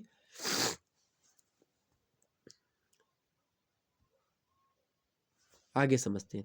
अगला प्रश्न आपसे क्या है भाई, अगला प्रश्न है अंतर्राष्ट्रीय मुद्रा कोष के क्या कार्य हैं। प्रश्न क्या है, अंतर्राष्ट्रीय मुद्रा कोष के क्या कार्य हैं भाई, अंतर्राष्ट्रीय मुद्रा कोष के क्या कार्य हैं। तो भाई पहला कार्य को अंतर्राष्ट्रीय मुद्रा कोष का, अंतर्राष्ट्रीय मुद्रा कोष का कार्य पहला ये है कि भुगतान संतुलन में सहायता प्रदान करता है। क्या, अंतर्राष्ट्रीय मुद्रा कोष जो होता है वो भुगतान संतुलन में क्या करता है भैया, सहायता प्रदान करता है। दूसरा कार्य इसका ये है कि विदेशी भुगतान में सुविधा भी प्रदान करता है। कौन? अंतर्राष्ट्रीय मुद्रा कोष विदेशी भुगतान में क्या करता है, सुविधा प्रदान करता है। तीसरा इसका कार्य ये होता है कि संकट में सहायता भी प्रदान करता है। ये किसी देश में संकट पड़ा है तो उसमें अंतर्राष्ट्रीय मुद्रा कोष सहायता भी प्रदान करता है उस देश को। चौथी बात इसकी, चौथा कार्य ये है कि विनिमय देशों से मतलब विनिमय देशों में अस्थायित्व रखता है। क्या विनिमय देश मतलब कि मान लेते हैं कोनो देश है, उसके पास कोई दूसरी वस्तु है, हमारे देश के पास कोई दूसरी वस्तु है, तो हमने ये वस्तु उनको दे दी और उन्होंने वो वस्तु मुझे दे दी, तो ये होगा क्या, विनिमय। तो इसको जो है एक प्रकार से विनिमय देशों का अस्थायित्व जो होता है वो अंतर्राष्ट्रीय मुद्रा कोष जो होता है वो बनाए रखता है। तो ये 5 कार्य जो है मुख्य रूप से, 4 कार्य जो हमने आपको बताए, ये अगर आप एग्जाम में लिख देंगे तो आपको आसानी से नंबर मिल जाएगा। क्या क्या? भुगतान संतुलन में सहायता करता है। दूसरा कार्य क्या है, विदेशी भुगतान में सुविधा प्रदान करता है। तीसरा कार्य क्या है, संकट में सहायता प्रदान करना। चौथा कार्य क्या है, विनिमय देशों में अस्थायित्व रखना। तो ये कार्य हैं किसके, अंतर्राष्ट्रीय मुद्रा कोष के। ओके, ये बात ध्यान रखेंगे। चलिए आगे देखते हैं अगला प्रश्न। अगला प्रश्न आपके समक्ष आ चुका है मेरे प्यारे दोस्तों। अगला प्रश्न कौन सा भैया, अगला प्रश्न है विश्व बैंक के क्या उद्देश्य हैं। प्रश्न क्या है, 9वां नंबर प्रश्न देखेंगे, विश्व बैंक के क्या उद्देश्य हैं, आप बताने का प्रयास करें। विश्व बैंक क्या होता है भाई, विश्व बैंक के बारे में बताओ। विश्व बैंक के क्या उद्देश्य हैं, तो विश्व बैंक के उद्देश्य आप बताएंगे। पहला उद्देश्य क्या हो सकता है विश्व बैंक का भैया, पहला उद्देश्य तो यही कि पूंजी मतलब विनियोजन करता है। ये पूंजी कहाँ से आएगी, पूंजी का इकट्ठा रखना क्या कौन करता है, पूंजी विनियोजन मतलब कि पूंजी कैसे आएगी, कहाँ से आएगी, पूंजी का इकट्ठा रखना या पूंजी रखना, पूंजी का एक प्रकार समायोजन करना किसका कार्य होता है, विश्व बैंक का पहला। दूसरा कार्य आप बता सकते हैं कि पूंजी व्यवस्था करना, क्या इसका कार्य होता है, क्या पूंजी व्यवस्था। ओके, विश्व बैंक का एक उद्देश्य होता है क्या, पूंजी विनियोजन, मतलब क्या पूछा गया, उद्देश्य पूछा गया ना। तो पहला उद्देश्य क्या है, पूंजी विनियोजन करना। दूसरा उद्देश्य क्या है, पूंजी की व्यवस्था करना। तीसरा उद्देश्य आप बता सकते हो क्या, कि व्यापारिक हानि से बचाव करना, यह भी एक उद्देश्य है विश्व बैंक की। विश्व बैंक की स्थापना इसीलिए की गई है। चौथा आप बता सकते हो क्या, कि व्यवस्थित भुगतान संतुलन, ये भी एक प्रकार से विश्व बैंक का उद्देश्य है। आपसे एग्जाम से मान लेते प्रश्न पूछ लिया गया कि विश्व बैंक के क्या कार्य हैं, प्रश्न पूछ लिया गया क्या भाई, कि विश्व बैंक के क्या कार्य हैं। आपसे प्रश्न क्या पूछा गया, कि विश्व बैंक के क्या कार्य हैं, तो आप कैसे बताएंगे उसको। विश्व बैंक के क्या कार्य हैं, आप इसको कैसे बताएंगे, तो आप कैसे बताएंगे मेरे प्यारे दोस्तों। विश्व बैंक के क्या कार्य हैं, आपको इसको बताना है, तो कैसे बताएंगे। आप सीधे बताएंगे कि विश्व बैंक जैसे कि ऋण देना हो गया, अगर किसी देश को कर्जा लेना हुआ तो कौन देगा, विश्व बैंक देगा। अंतर्राष्ट्रीय समस्याओं का समाधान करना हो तो कौन करेगा, विश्व बैंक करेगा। रुपए पैसे के मामले में तो विश्व बैंक जो अंतर्राष्ट्रीय समस्याएं होती हैं उनका समाधान करता है कौन, विश्व बैंक। विश्व बैंक की ही मध्यस्थता में जो सिंधु नदी जल समझौता हुआ था भारत और पाकिस्तान के बीच में, जिसका सिंधु नदी का 80% पानी जो है, ऊपर की 3 नदियों का 80% पानी जो है कौन यूज करता है, वो यूज करता है आपका कौन, जो पाकिस्तान है 80% करेगा, भारत उसका कितना करता है 20% करता है। बाकी नीचे की 3 नदियों का पानी जो भारत है वो 80% यूज करता है और 20% पाकिस्तान यूज करता है। ये जो समझौता होता है सिंधु नदी जल समझौता, ये विश्व बैंक की मध्यस्थता में हुआ था। ओके, ये बात ध्यान रखेंगे। तो अंतर्राष्ट्रीय समस्याओं का समाधान करना किसका कार्य होता है, विश्व बैंक का। आपसे अगला आप बता सकते हैं कि प्राविधिक सहायता प्रदान करना, ये भी जो है विश्व बैंक का ही एक कार्य होता है। और बहुपक्षीय वाद का प्रोत्साहन, मतलब कि को प्रोत्साहन देना।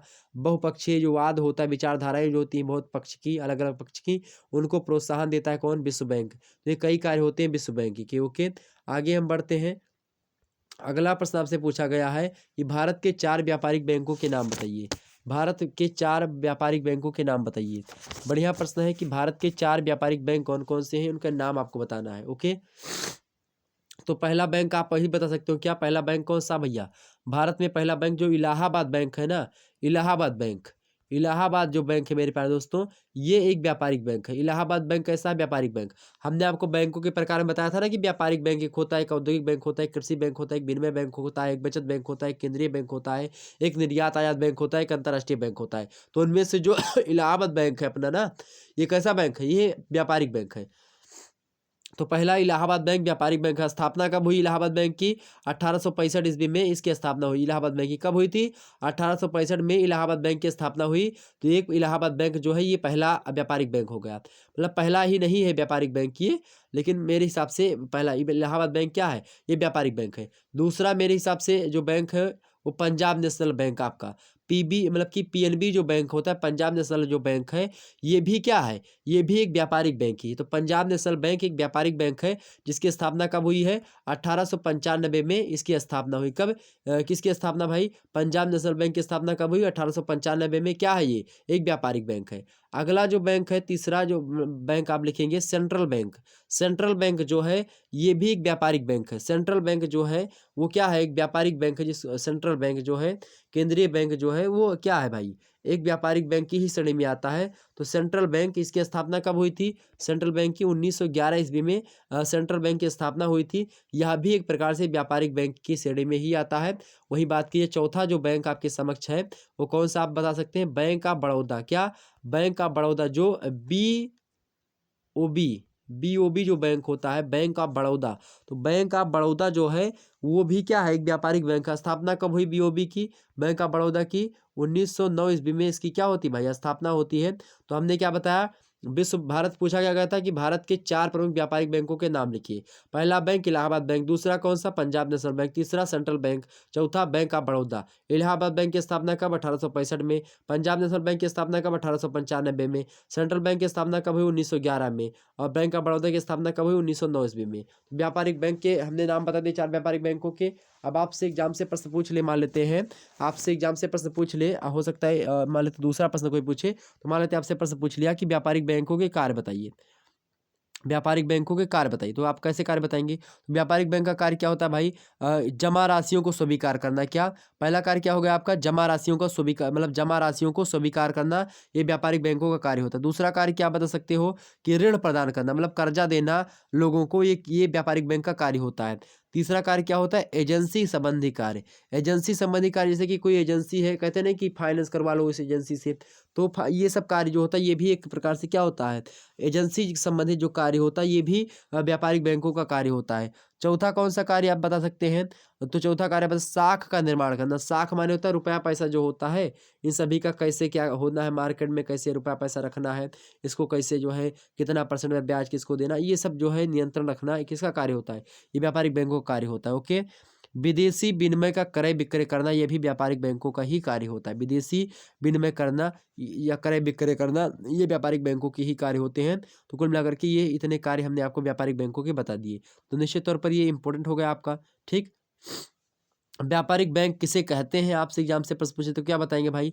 व्यापारिक बैंक, प्रोफेसर हार्ट महोदय एक हैं और एक अर्थशास्त्री हैं, काफ़ी फेमस अर्थशास्त्री हैं प्रोफेसर हार्ट, और ये कहते हैं कि व्यापारिक बैंक वे बैंक होते हैं जो अपने सामान्य व्यापारिक कार्यों के दौरान उन लोगों के द्वारा लिखे चौकों का भुगतान करते हैं। क्या? अपन जो व्यापारिक बैंक वे बैंक होते हैं जो अपने सामान्य व्यापारिक कार्यों के दौरान उन लोगों द्वारा लिखे चौकों का, मतलब कि चेक जो होते हैं उन चेकों का भुगतान करते हैं, जिनसे वह चालू खाते में धन प्राप्त करते हैं, तो वो व्यापारिक बैंक कहलाते हैं। ओके। क्या कहा? कि व्यापारिक बैंक वे बैंक होते हैं जो सामान्य व्यापार, मतलब सामान्य व्यापारिक कार्यों के दौरान उन लोगों द्वारा लिखे चेकों का भुगतान करते हैं, जिनसे वह चालू खाते में धन प्राप्त करते हैं। ओके। ये व्यापारिक बैंक होते हैं। ओके, ये बात क्लियर हो गई। भारत में व्यापारिक बैंकों को 2 भागों में बांटा गया है। आपसे एग्जाम से प्रश्न पूछ सकता है कि भारत में व्यापारिक बैंकों को कितने वर्गों में विभक्त किया गया है? तो भारत में व्यापारिक बैंकों को 2 वर्गों में विभक्त किया गया है। पहला है अनुसूचित बैंक, दूसरा है गैर अनुसूचित बैंक। अनुसूचित बैंक उन बैंकों को कहते हैं जिन्हें रिजर्व बैंक ऑफ इंडिया ने अपनी दूसरी सारणी में शामिल किया है, और जिन बैंकों का नाम रिजर्व बैंक ऑफ इंडिया की द्वितीय सारणी में सम्मिलित नहीं है, उन्हें गैर अनुसूचित बैंक के नाम से हम जानते हैं। तो अनुसूचित बैंक जो कि उनकी सारणी में है, और अनुसूचित बैंक जो कि उनकी सारणी में नहीं है आरबीआई के। तो ये चीज़ें हो गई। तो इतनी चीज़ क्लियर हो गई, हमने आपको बता दिया। चलिए, केंद्रीय बैंक क्या होता है? केंद्रीय बैंक के सिद्धांत कभी कभी एग्जाम से प्रश्न पूछ लेता है, ये केंद्रीय बैंकिंग के सिद्धांत बताइए। तो केंद्रीय बैंकिंग के सिद्धांत जैसे ये राष्ट्रीय कल्याण हो गया, मौद्रिक एवं वित्तीय स्थिरता हो गई, राष्ट्र राजनीतिक प्रभाव से स्वतंत्रता, मुद्रा निर्गमन का एकाधिकार, तो ये सब केंद्रीय बैंकिंग के सिद्धांत हैं। केंद्रीय बैंक क्या होते हैं भाई? प्रोफेसर हार्टे कहते हैं कि केंद्रीय बैंक अंतिम ऋणदाता होता है, जबकि क्राउधर इस बैंक का क्या होता है? बैंक कहते हैं। क्राउधर इस बैंकों का बैंक कहते हैं। क्राउधर महोदय इसे बैंकों का बैंक कहते हैं। क्या कहते हैं? क्राउधर महोदय इसे बैंकों का बैंक कहते हैं। किसको? केंद्रीय बैंक को। Okay okay.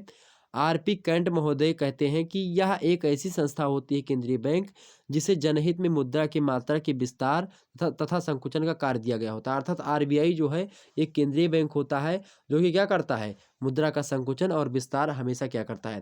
तो इसका कार्य क्या होता है केंद्रीय बैंक का? मुद्रा का संकुचन करना, मुद्रा का विस्तार करना, ये सब कार्य होता है। संकुचन मतलब होता है डिफ्लेशन। ठीक है, संकुचन माने क्या होता है? डिफ्लेशन होता है। ओके, ये बात ध्यान रखेंगे। संकुचन तो आपको समझिए, संकुचन माने क्या होता है? डिफ्लेशन। ओके,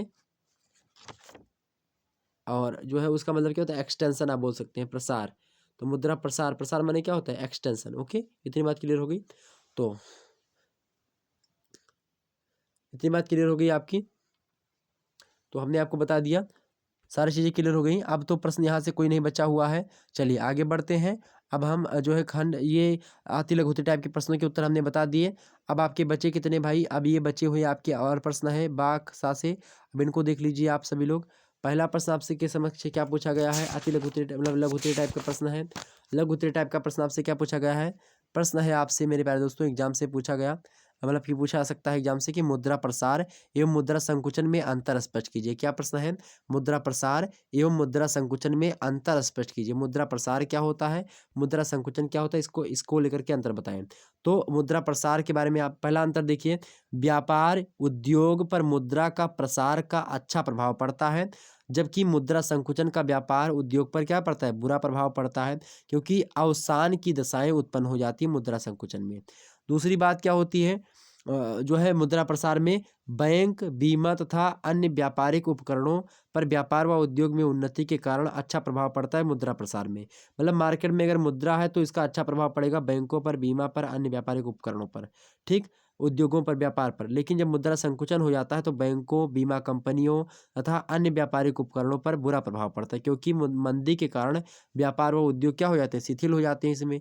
और तीसरा अंतर आप बता सकते हैं कि रोजगार बढ़ेगा। मुद्रा प्रसार से क्या होगा? रोजगार बढ़ेगा, क्योंकि नए नए उद्योग खुलने की प्रवृत्ति बढ़ जाती है। जब लोगों के पास पैसा होगा तभी मतलब कि लोग, पूंजीपति लोग क्या करेंगे? नए नए व्यापारिक जो है फैक्ट्रियाँ खोलेंगी, ठीक। वहीं जो है मुद्रा संकुचन में आप बता सकते हैं कि बेरोजगारी फैलती है मुद्रा संकुचन से। अगर मार्केट में पैसा कम है तो बेरोजगारी क्या हो जाएगी? ज़्यादा हो जाएगी, क्योंकि चालू उद्योग का व्यवसाय घट जाता है और नए उद्योगों के खुलने की प्रवृत्ति क्या हो जाती है? हतोत्साहित हो जाती है, लोग खोलेंगे ही नहीं, ठीक। चौथी बात आप देख सकते हैं, चौथी अंतर इसका लिख सकते हैं कि कृषि की मतलब मुद्रा प्रसार में कृषि की क्या हो जाती है? उन्नति होती है और किसान की आर्थिक स्थिति में सुधार होता है। जबकि बात की जाए मुद्रा संकुचन में तो किसान तथा कृषि दोनों की दशा क्या हो जाती है? शोचनीय हो जाती है। पांचवा अंतर आप बता सकते हैं बड़े आसानी से कि यह मतलब मुद्रा प्रसार में क्या होता है? आशाजनक वातावरण प्रस्तुत करता है, जबकि मुद्रा संकुचन जो होता है इसमें चारों तरफ क्या होती है? निराशा ही निराशा का वातावरण छाया रहता है। ये अंतर आप बता सकते हैं इसमें। अगला प्रश्न अगर मान लेते हैं ये प्रश्न नहीं कर सकते एग्जाम्स में, तो इसके स्थान पर आपको दूसरा प्रश्न मिलेगा, आप वो कर दीजिएगा। प्रश्न क्या है कि मुद्रा अवस्फीति, क्या? मुद्रा अवस्फीति के आर्थिक प्रभावों को संक्षेप में बताइए। प्रश्न क्या है? मुद्रा अवस्फीति के आर्थिक प्रभावों को संक्षेप में बताइए। मुद्रा अवस्फीति के क्या है भाई? अवस्फीति के आर्थिक जो है प्रभावों के बारे में आपको बताना है यहाँ पर। मुद्रा अवस्फीति, एक होता है मुद्रा स्फीति और एक होता है मुद्रा अवस्फीति। तो इसी के बारे में आपसे एग्जाम से प्रश्न पूछा गया है। तो अगर आप उस बारे में प्रश्न नहीं जानते थे तो आप ये प्रश्न आसानी से लिख सकते थे। ओके, तो चलिए आगे बढ़ते हैं। अब अगर इन सभी के उत्तर आपको बताया जाएगा तो बहुत लंबा वीडियो हो जाएगा मेरे हिसाब से। तो इस वीडियो का एक प्रकार से बात की जाए तो वीडियो बहुत लंबा हो जाएगा, लेकिन अगर आप कहें तो फिर से मैं बताने का प्रयास करूँगा इसको। क्या बोलते हो आप लोग? मुद्रा अपस्फीति के आर्थिक प्रभावों को संक्षेप में बतलाइए। तो आप आसानी से बता सकते हैं जैसे कि सार्वजनिक ऋण भार में वृद्धि हो जाएगी, कर भार में भी वृद्धि हो जाएगी आर्थिक मुद्रा अपस्फीति से। अब चूंकि मुद्रा संकुचन में मुद्रा का मूल्य जो होता है बढ़ जाता है। जब सरकार अपने ऋणों का भुगतान करती है तो उसमें ऋण या ब्याज के रूप में अधिक क्रय शक्ति का त्याग करना पड़ता है। तो इसलिए सार्वजनिक ऋण भार में वृद्धि हो जाएगी, लोग कर्जदार हो जाएंगे। मुद्रा संकुचन, मुद्रा अविस्फीति माने होता है मुद्रा संकुचन। तो मुद्रा संकुचन से आर्थिक प्रभाव बहुत ज़्यादा पड़ेगा। एक तो सार्वजनिक ऋण भार में वृद्धि हो जाएगी, दूसरी बात क्या होगा, कर भार में वृद्धि हो जाएगी, तीसरी बात क्या हो जाएगा, कर वसूली में कठिनाई होगी। जब पैसा लोगों के पास होगा नहीं तो लोग कर काहे देंगे, ठीक। और चौथी बात क्या हो गई भाई, बेरोजगारी में वृद्धि होगी। मुद्रा अविस्फीति में, अविस्फीति यानी मुद्रा संकुचन ही होता है, ठीक। मुद्रा अविस्फीति यानी मुद्रा संकुचन, और मुद्रा स्फीति माने मुद्रा प्रसार। ओके। पांचवी बात क्या है भाई, पांचवा, बैंकिंग व बीमा व्यवसाय का क्या हो जाएगा, पतन हो जाएगा। बैंकिंग वगैरह जो है, बीमा वगैरह जो होता है ना, इसका पतन हो जाएगा। क्योंकि जब लोगों के पास पैसे नहीं होगा खाने का तो लोग बीमा काहे के लिए करेंगे। जब लोगों को एक प्रकार जिंदगी के लिए फुर्सत ही नहीं है तो लोग काहे मरने पर जो है अपने जमा करेंगे पैसा, LIC काहे के लिए करेंगे, ठीक। जब उनके पास खाने के लिए पैसा नहीं है तो वो जो है एक प्रकार से जब मुद्रा मतलब कि जब मंदी की स्थिति आती है तो वही होती है मुद्रा संकुचन। ओके। और छठवीं बात इसमें आप बता सकते हो क्या, कि निर्यात प्रोत्साहित व आयात हतोत्साहित होता है। निर्यात ज़्यादा होगा इसमें लोग ज़्यादा से ज़्यादा मात्रा में कोई चीज़ क्या करेंगे, बेचेंगे ताकि पैसे आए। आयात कम होगा, लोग खरीद कम पाएंगे क्योंकि उनके पास पैसा भी नहीं होगा, ठीक। जो घर में गल्ला रखा सब बेच डालेंगे पैसे के मामले में, ठीक। तो ये चीज़ें होती हैं, या जो भारत के यहाँ पर जो चीज़ें हैं वो सब बिका जाएगा। तो ये मुद्रास्फीति के आर्थिक प्रभाव हैं।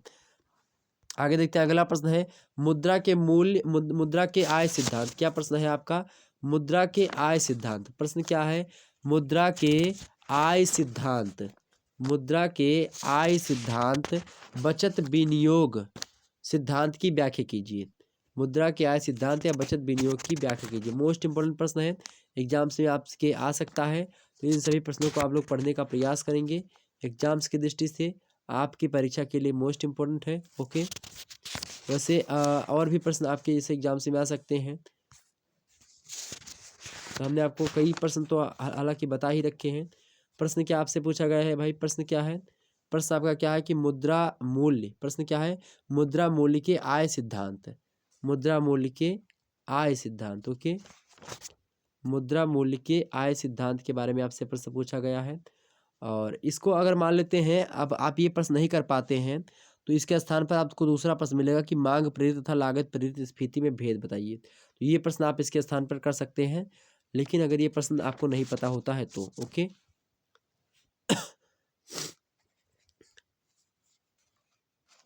चलिए, अब अगर मैं सभी जो है प्रश्नों के उत्तर बताऊंगा तो वीडियो बहुत ज़्यादा लंबा हो जाएगा, लेकिन फिर भी इम्पोर्टेंट तो है ही आपके प्रश्न। तो आप कैसा बोलते हो, जैसा बोले आपको बता दिया जाए, सारे प्रश्नों की व्याख्या करी जाए।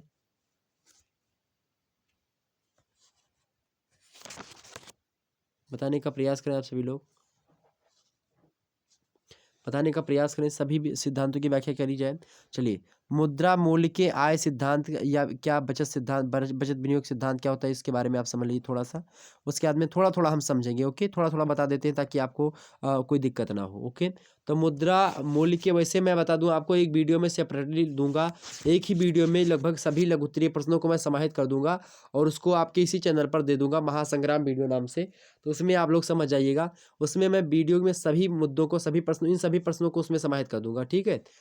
वैसे अभी समझ लीजिए, जो मुद्रा मूल्य का आय सिद्धांत है, यह सिद्धांत मुद्रा के मूल्य निर्धारण का आधुनिक सिद्धांत माना जाता है, जिसे सर्वाधिक मान्यता मिली हुई है। इसे आय, बचत एवं विनियोग सिद्धांत अर्थात इनकम, सेविंग एंड इन्वेस्टमेंट जो है सिद्धांत कहा जाता है। इनकम ऑफ मनी आदि नामों से, मतलब मुद्रा का आय सिद्धांत भी इसे कहा जाता है, बचत विनियोग सिद्धांत भी कहा जाता है इसे, ठीक है। इनकम ऑफ मनी सिद्धांत अर्थात थ्योरी भी कही जाती है, ठीक। इस सिद्धांत के अनुसार मुद्रा का मूल्य आय, उपभोग, बचत तथा विनियोग पर क्या करता है, निर्भर करता है। तो इस सिद्धांत में क्या होता है, इसका जो मुद्रा का जो मूल्य होता है वो आय पर, उपभोग पर, बचत पर और विनियोग पर निर्भर करता है। मुद्रा का आधुनिक सिद्धांत इस मान्यता पर आधारित है कि समाज की कुल आय, कुल उपभोग, कुल आय कितनी समाज की, कुल उपभोग कितना है, मतलब कुल कितना मतलब लोगों ने सेवाओं का उपभोग किया है, कुल बचत कितनी है, बचत को विनियोग ही बचत, मतलब बचत और विनियोग एक ही बात है। ओके, सेविंग जिसको कहते हैं। तो कुल बचत कितनी है, मतलब कुल बचत के बराबर होती है, मतलब समाज की कुल आय, कुल उपभोग तथा कुल बचत के बराबर होती है क्या, समाज की कुल आय जो होती है, समाज की कुल आय कुल उपभोग तथा कुल बचत के बराबर होती है। ओके, यदि देश में बचत विनियोग से अधिक हो जाती है तो वस्तुओं के मूल्य में कमी अथवा मुद्रा के मूल्य में क्या हो जाती है, वृद्धि हो जाती है। इसके विपरीत बचत विनियोग से कम अगर हो जाता है, मान लेते बचत जो है विनियोग से कम हो जाता है, सेविंग से मतलब बचत जो होता है विनियोग से कम हो जाता है, तो कम होने पर मुद्रा के मूल्य में कमी होती है और वस्तुओं के मूल्य में वृद्धि हो जाती है। तो ये बातें होती है। हालांकि व्यापार सिद्धांत अभी आपके समझ में नहीं आया होगा, मैं किसी दिन समझा दूंगा इसको विस्तार से, थोड़ा लंबा है इसीलिए आपको थोड़ा सा कम शब्दों में समझाना चाह रहा था, लेकिन आपकी समझ में हो सकता अभी ना आए। आगे समझते हैं, मांग प्रेरित तथा लाग प्रेरित स्फीति में भेद बताइए। मांग प्रेरित तथा लागत प्रेरित स्फीति में भेद क्या होता है। पहला अंतर आप बता सकते हो बड़े आसानी से कि मांग प्रेरित स्फीति का मूल कारण मांग में वृद्धि होती है, जबकि लागत प्रेरित स्फीति का मुख्य कारण क्या होता है, लागत में वृद्धि होती है, जो मुख्यतः मजदूरों की मौद्रिक मजदूरी बढ़ने से होती है। ओके, दूसरा अंतर आप बता सकते हो कि मांग प्रेरित जो स्फीति होती है वो पूर्ण रोजगार की अवस्था के बाद उत्पन्न होती है, जबकि जो लागत प्रेरित स्फीति होती है वो बेरोजगारी की स्थिति में पाई जाती है। तीसरा अंतर आप बता सकते हो कि मांग प्रेरित स्फीति में सार्वजनिक व्यय की पूर्ति हेतु मुद्रा की मात्रा में वृद्धि होती है, जबकि लागत स्फीति जो होती है बाजार की अपूर्णता के कारण उत्पन्न होती है। चौथा अंतर आप बता सकते हो कि उत्पादन में वृद्धि करके या मांग में कमी के द्वारा मांग प्रेरित स्फीति को नियंत्रित किया जा सकता है, जबकि लागत प्रेरित स्फीति को नियंत्रित करने के लिए मजदूरों की मजदूरी पर नियंत्रण एवं बाजार अपूर्णताओं को दूर करना आवश्यक होता है। ओके, ये कुछ अंतर थे। आगे समझते हैं, अगला प्रश्न आपके समक्ष है, विश्व बैंक की कार्य प्रणाली का उल्लेख कीजिए। प्रश्न क्या है, विश्व बैंक की कार्य प्रणाली का उल्लेख कीजिए। मोस्ट इंपोर्टेंट प्रश्न है, एग्जाम से आपके प्रश्न पूछा सकता है। विश्व बैंक की कार्य प्रणाली तो आप बता सकते हैं जैसे कि पहला आप कार्य प्रणाली में इसके बता सकते हैं कार्य क्या, कि अपने कोष से ऋण देना जो है विश्व बैंक का कार्य होता है। दूसरा कार्य क्या होता है, उधार ली गई पूंजी में से ऋण देना भी इसका कार्य होता है। तीसरा कार्य गारंटी देकर ऋण दिलाना भी विश्व बैंक का कार्य होता है। चौथा कार्य इसका ये हो सकता है कि विश्व बैंक द्वारा टेक्निकल सहायता दिया मतलब की भी दी जाती है, ठीक, मध्यस्थता स्थापित की जाती है। तो ये तमाम सारे कार्य। ओके, आगे अगला प्रश्न आपसे पूछा गया है, भारतीय मुद्रा बाजार की प्रमुख विशेषताएं बताइए। अथवा करके दिया है, अगर ये प्रश्न नहीं पता है आपको तो ये इसके स्थान पर दूसरा कर सकते हैं। अथवा करके जब भी प्रश्न दिया जाएगा तो दोनों में से एक प्रश्न आपको करने होंगे, दो में से एक। ओके, ध्यान रखेंगे। तो भारतीय मुद्रा बाजार की प्रमुख विशेषताएं कौन कौन सी हैं। भारतीय मुद्रा बाजार की विशेषताओं को लेकर के आपसे प्रश्न पूछा गया, क्या भारतीय मुद्रा बाजार की विशेषताएं, क्या प्रश्न है, भारतीय मुद्रा बाजार की विशेषताएं आपसे पूछा गया है। क्या विशेषता हो सकती है भाई भारतीय मुद्रा बाजार की, समझने का प्रयास करें। भारतीय जो है मुद्रा बाजार की प्रमुख विशेषताएं आपसे पूछी गई है ना, आप क्या लिखेंगे। पहली विशेषता तो यही भारतीय मुद्रा बाजार की, कि भारतीय मुद्रा बाजार की सबसे महत्वपूर्ण विशेषता इसकी क्या होती है, द्विशासिता होती है, क्योंकि यहाँ पर द्विशासन चलता है। ठीक है, दूसरी विशेषता क्या होती है भारतीय मुद्रा बाजार की, कि संगठित भाग में रिजर्व बैंक होता है और स्टेट बैंक, विदेशी बैंक तथा अन्य भारतीय बैंक भी इसमें शामिल है। ओके, तो संगठित भाग में रिजर्व बैंक, स्टेट बैंक, विदेशी बैंक, अन्य भारतीय बैंक हैं। तो ये भी एक विशेषता है भारतीय मुद्रा बाजार की। तीसरी बात विशेषता इसकी ये है कि असंगठित बाजार में साहूकारों अथवा देसी बैंकों का क्या है, प्रभुत्व है। चौथी विशेषता इसकी ये है भारतीय मुद्रा बाजार की, कि देसी बैंकों तथा व्यापारिक बैंकों के बीच की कड़ी के रूप में सहकारी बैंकों का वर्ग है, जो ग्रामीण जनता को कृषि तथा लघु उद्योगों के लिए ऋण देता रहता है। तो ये भारतीय मुद्रा बाजार की विशेषताओं को आप आसानी से लिख सकते हैं। अगला प्रश्न आपके समक्ष है, 5वां नंबर प्रश्न देखें। 5वां नंबर प्रश्न है, रिजर्व बैंक के प्रमुख कार्यों का उल्लेख कीजिए। प्रश्न क्या है, रिजर्व बैंक के प्रमुख कार्यों का उल्लेख कीजिए। रिजर्व बैंक के प्रमुख कार्यों का उल्लेख कीजिए। तो रिजर्व बैंक के कौन कौन से, आरबीआई जो है उसका कार्य क्या होता है भाई, आरबीआई का कार्य क्या होता है, नोट निर्गमन करने का एक अधिकार, मतलब नोट बनाने का अधिकार किसके पास होता है, आरबीआई के पास ही होता है। दूसरा कार्य क्या होता है, रिजर्व बैंक सरकार का क्या होती है, बैंकर होती है, मतलब सरकार को भी पैसा अगर लेना होता है तो किससे लेती कर्जा, तो किससे लेती है, रिजर्व बैंक से ही लेती है। दूसरा कार्य होता है कि जो है ये रिजर्व बैंक जो होता है सरकार को भी पैसा देती है, सरकार की बैंकर है ये। ओके, तीसरी बात ये है इसकी, तीसरा कार्य ये आप बता सकते हैं क्या कि रिजर्व बैंक जो होता है सरकारी धन प्राप्त करता है तथा इसका भुगतान भी करता है। क्या रिजर्व बैंक सरकारी धन भी प्राप्त करता है और उसका भुगतान भी करता है।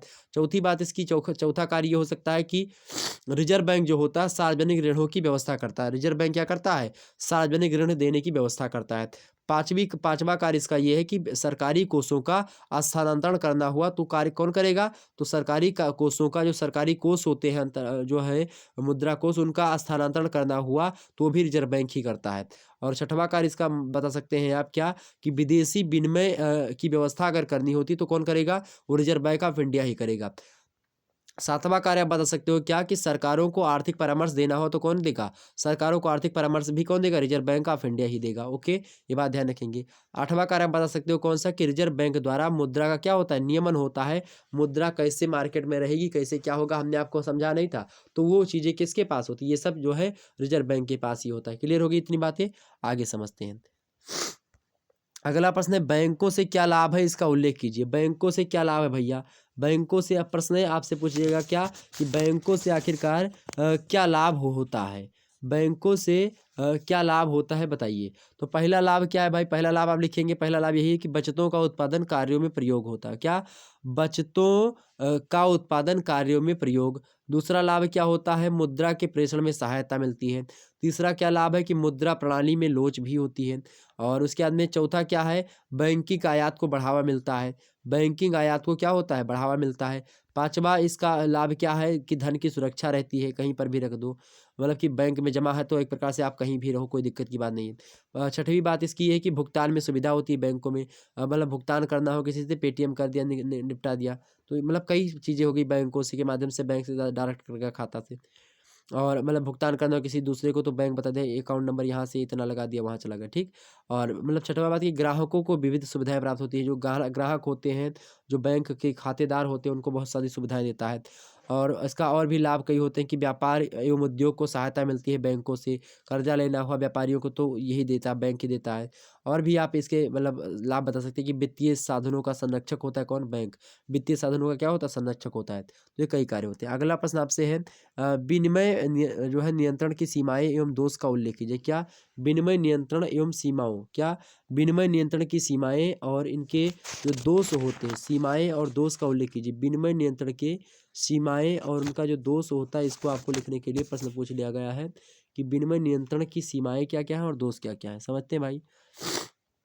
तो पहला इसका विनिमय नियंत्रण की सीमाएं एवं दोष क्या है? पहला क्या है कि विश्व व्यापार में बाधक होता है। क्या? विनिमय नियंत्रण जो होता है ये विश्व व्यापार में बाधक होता है। दूसरी बात क्या है? विदेशी विनियोगों पर प्रतिकूल प्रभाव डालता है। तीसरी बात क्या है कि मतलब कि तुलनात्मक लागत सिद्धांत की क्या करता है? ये अवहेलना करता है। चौथी बात क्या है कि खर्चीली प्रणाली होती है इसकी विनिमय नियंत्रण की। पांचवी चीज क्या है इसकी, कि बहुपक्षीय व्यापार के लिए अनुपयुक्त होता है ये। तो ये चीजें आप बता सकते हैं। ओके, अगला प्रश्न आपके समक्ष है, दूसरा अथवा करके दिया गया है। तो चाहे ये प्रश्न करें, चाहे इसके स्थान पर आपको ये प्रश्न करना, दोनों में से एक ही करने हैं। अगला प्रश्न है, कुल पूर्ति फलन एवं कुल जो है मांग फलन से आप क्या समझते हैं? कुल पूर्ति फलन एवं कुल मांग फलन से क्या समझते हैं? तो कुल पूर्ति फलन जो होता है, विभिन्न स्तरों पर रोजगार की मात्रा को बनाए रखने के लिए उत्पादन की बिक्री से मिलने वाली न्यूनतम धनराशि की तालिका होती है। अन्य शब्दों में कहा जा सकता है कि विभिन्न स्तर पर जो रोजगार को बनाए रखने के लिए उद्यमी को एक न्यूनतम मूल्य मिलना ही चाहिए। जैसे जैसे कुल पूर्ति फलन में वृद्धि होती है, कुल पूर्ति फलन कुल पूर्ति मूल्य पर निर्भर करता है। ओके, तो कुल पूर्ति फलन जो होता है विभिन्न स्तरों पर रोजगार की मात्रा को बनाए रखता है। ओके, और इसको बनाए रखने के लिए उत्पादन की जो बिक्री होती है, उससे जो मिलने वाली जो धनराशि होती है कम से कम, उसकी एक तालिका होती है। कौन? जो पूर्ति फलन होता है। जबकि कुल मांग फलन जो होता है, कुल मांग फलन कुल मांग की मतलब कि मांग कीमत से आशय विक्रय से प्राप्त जो मूल्य होते हैं या मुद्रा होती है, उसकी राशि से होता है, जिसे रोजगार के एक विशेष स्तर पर उत्पादित माल को बेचकर प्राप्त करने की आशा की जाती है। जैसे कि कुल मांग फलन क्या होता है? जैसे कि कोई वस्तु आपने बनाई है, उसको मतलब कि कोई वस्तु आपके पास है, उसकी मांग है, तो उस मांग के हिसाब से आपने उसको दे दिया, बेच दिया किसी वस्तु को, और जो आपके पास धनराशि प्राप्त हुई वही कुल मांग का फलन होता है। जबकि कुल पूर्ति फलन जो होता है, ये विभिन्न स्तरों पर रोजगार की मात्रा को बनाए रखने के लिए जो उत्पादन की बिक्री होती है, उसकी मिलने वाली जो न्यूनतम राशि होती है, उसको उसकी तालिका ही कुल पूर्ति फलन होती है। ओके, ये चीज हो गई आपकी। हालांकि मैं सभी को विस्तार से किसी दिन समझा दूंगा। ये आपकी क्लियर हो गई बातें। चलिए आगे बढ़ते हैं, खंड सा में प्रवेश करते हैं। खंडसा जो है मेरे प्यारे दोस्तों, इससे लघु उत्तरीय टाइप के प्रश्न आपसे पूछे जाएंगे, मतलब अति लघु उत्तरीय मतलब कि दीर्घ उत्तरीय टाइप के। और ये खंडसा है। प्रत्येक प्रश्न के उत्तर आपको 5 शब्दों में लिखने हैं यहाँ पे। अब इसके उत्तर में मैं नहीं बता पाऊंगा क्योंकि वीडियो बहुत लंबा हो रहा है। आप जो है इसकी वीडियो में जल्दी आपको समक्ष इन सभी वीडियो आपको दे दूंगा। राष्ट्रीय आय की परिभाषा दीजिए तथा इसके मापन की विभिन्न विधियों की व्याख्या कीजिए। मोस्ट इंपोर्टेंट प्रश्न है, एग्जाम से प्रश्न पूछा सकता है। तो राष्ट्रीय आय की परिभाषा भी हमने आपको बता दी है, और मापन की कई जो 5 विधियां हमने आपको बताई थी ना, तो विधियां, लेकिन उनमें से विधियों को बारे में विस्तार से आपको समझाया नहीं था। तो आप लोग जो है विधियों के बारे में पढ़ लीजिए। अगला प्रश्न आपके लिए इंपॉर्टेंट है, एग्जाम से प्रश्न छपेगा 2022 में, क्या कि फिशर के मुद्रा परिणाम सिद्धांत प्रत्यागमन की मतलब कि प्रत्यागम की आलोचनात्मक व्याख्या कीजिए। मोस्ट इंपोर्टेंट प्रश्न है।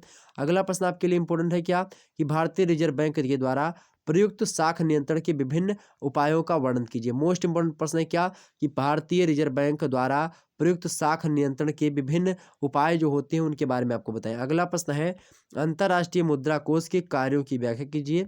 यह अपने मूल उद्देश्यों को प्राप्त करने में कहाँ तक सफल रहा है अंतर्राष्ट्रीय मुद्रा कोष, इसके बारे में बताएं। अगला प्रश्न आपसे पूछा सकता है दीर्घ उत्तरीय में, कि एक अर्ध विकसित अर्थव्यवस्था में केंद्रीय बैंक के कार्यों का वर्णन कीजिए। तो ये 5 प्रश्न जो है मोस्ट इंपोर्टेंट है एग्जाम्स में।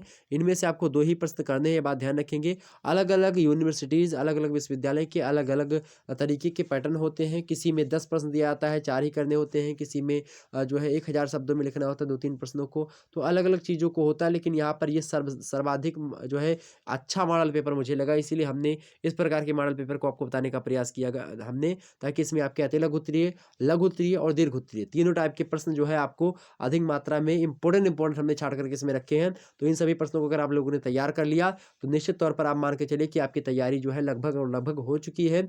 और भी आप लोग पढ़ लीजिएगा। बाकी ये तो एक प्रकार से रिवीजन के तौर पर आपने ये कक्षा देखी। इसके अलावा महासंग्राम वीडियो आपके समक्ष आएगी, उसको भी देखिएगा। 2021 वाला जो मॉडल पेपर पड़ा हुआ उसको भी देख लीजिएगा। और उसके बाद में जो और वीडियो पड़ी हुई मेरे चैनल पर पुरानी, उन सभी को देख लीजिएगा। मैं एक प्लेलिस्ट क्रिएट कर दूंगा, उन सभी उसमें सभी वीडियोस में डाल दूंगा जो भी पुरानी पड़ी हुई है। ओके, तो उन सभी को देख लीजिएगा। फिर मिलते हैं नेक्स्ट वीडियो में, तब तक के लिए जय हिंद जय भारत। आप सभी का बहुत बहुत धन्यवाद हमारे से जुड़ने के लिए। इसी प्रकार से अपना प्यार दुलार बनाए रखिएगा। और पेपर का नाम क्या है, राष्ट्रीय आय विश्लेषण एवं मुद्रा एवं बैंकिंग। ओके, ठीक, नेशनल इनकम एनालिसिस जो है मनी एंड बैंकिंग। ओके, मिलते हैं फिर नेक्स्ट वीडियो में। धन्यवाद आप सभी का, बहुत बहुत धन्यवाद मेरे प्यारे दोस्तों। वीडियो को लाइक और शेयर कर दीजिएगा। चैनल पर नए हैं तो सब्सक्राइब कर दीजिएगा। धन्यवाद।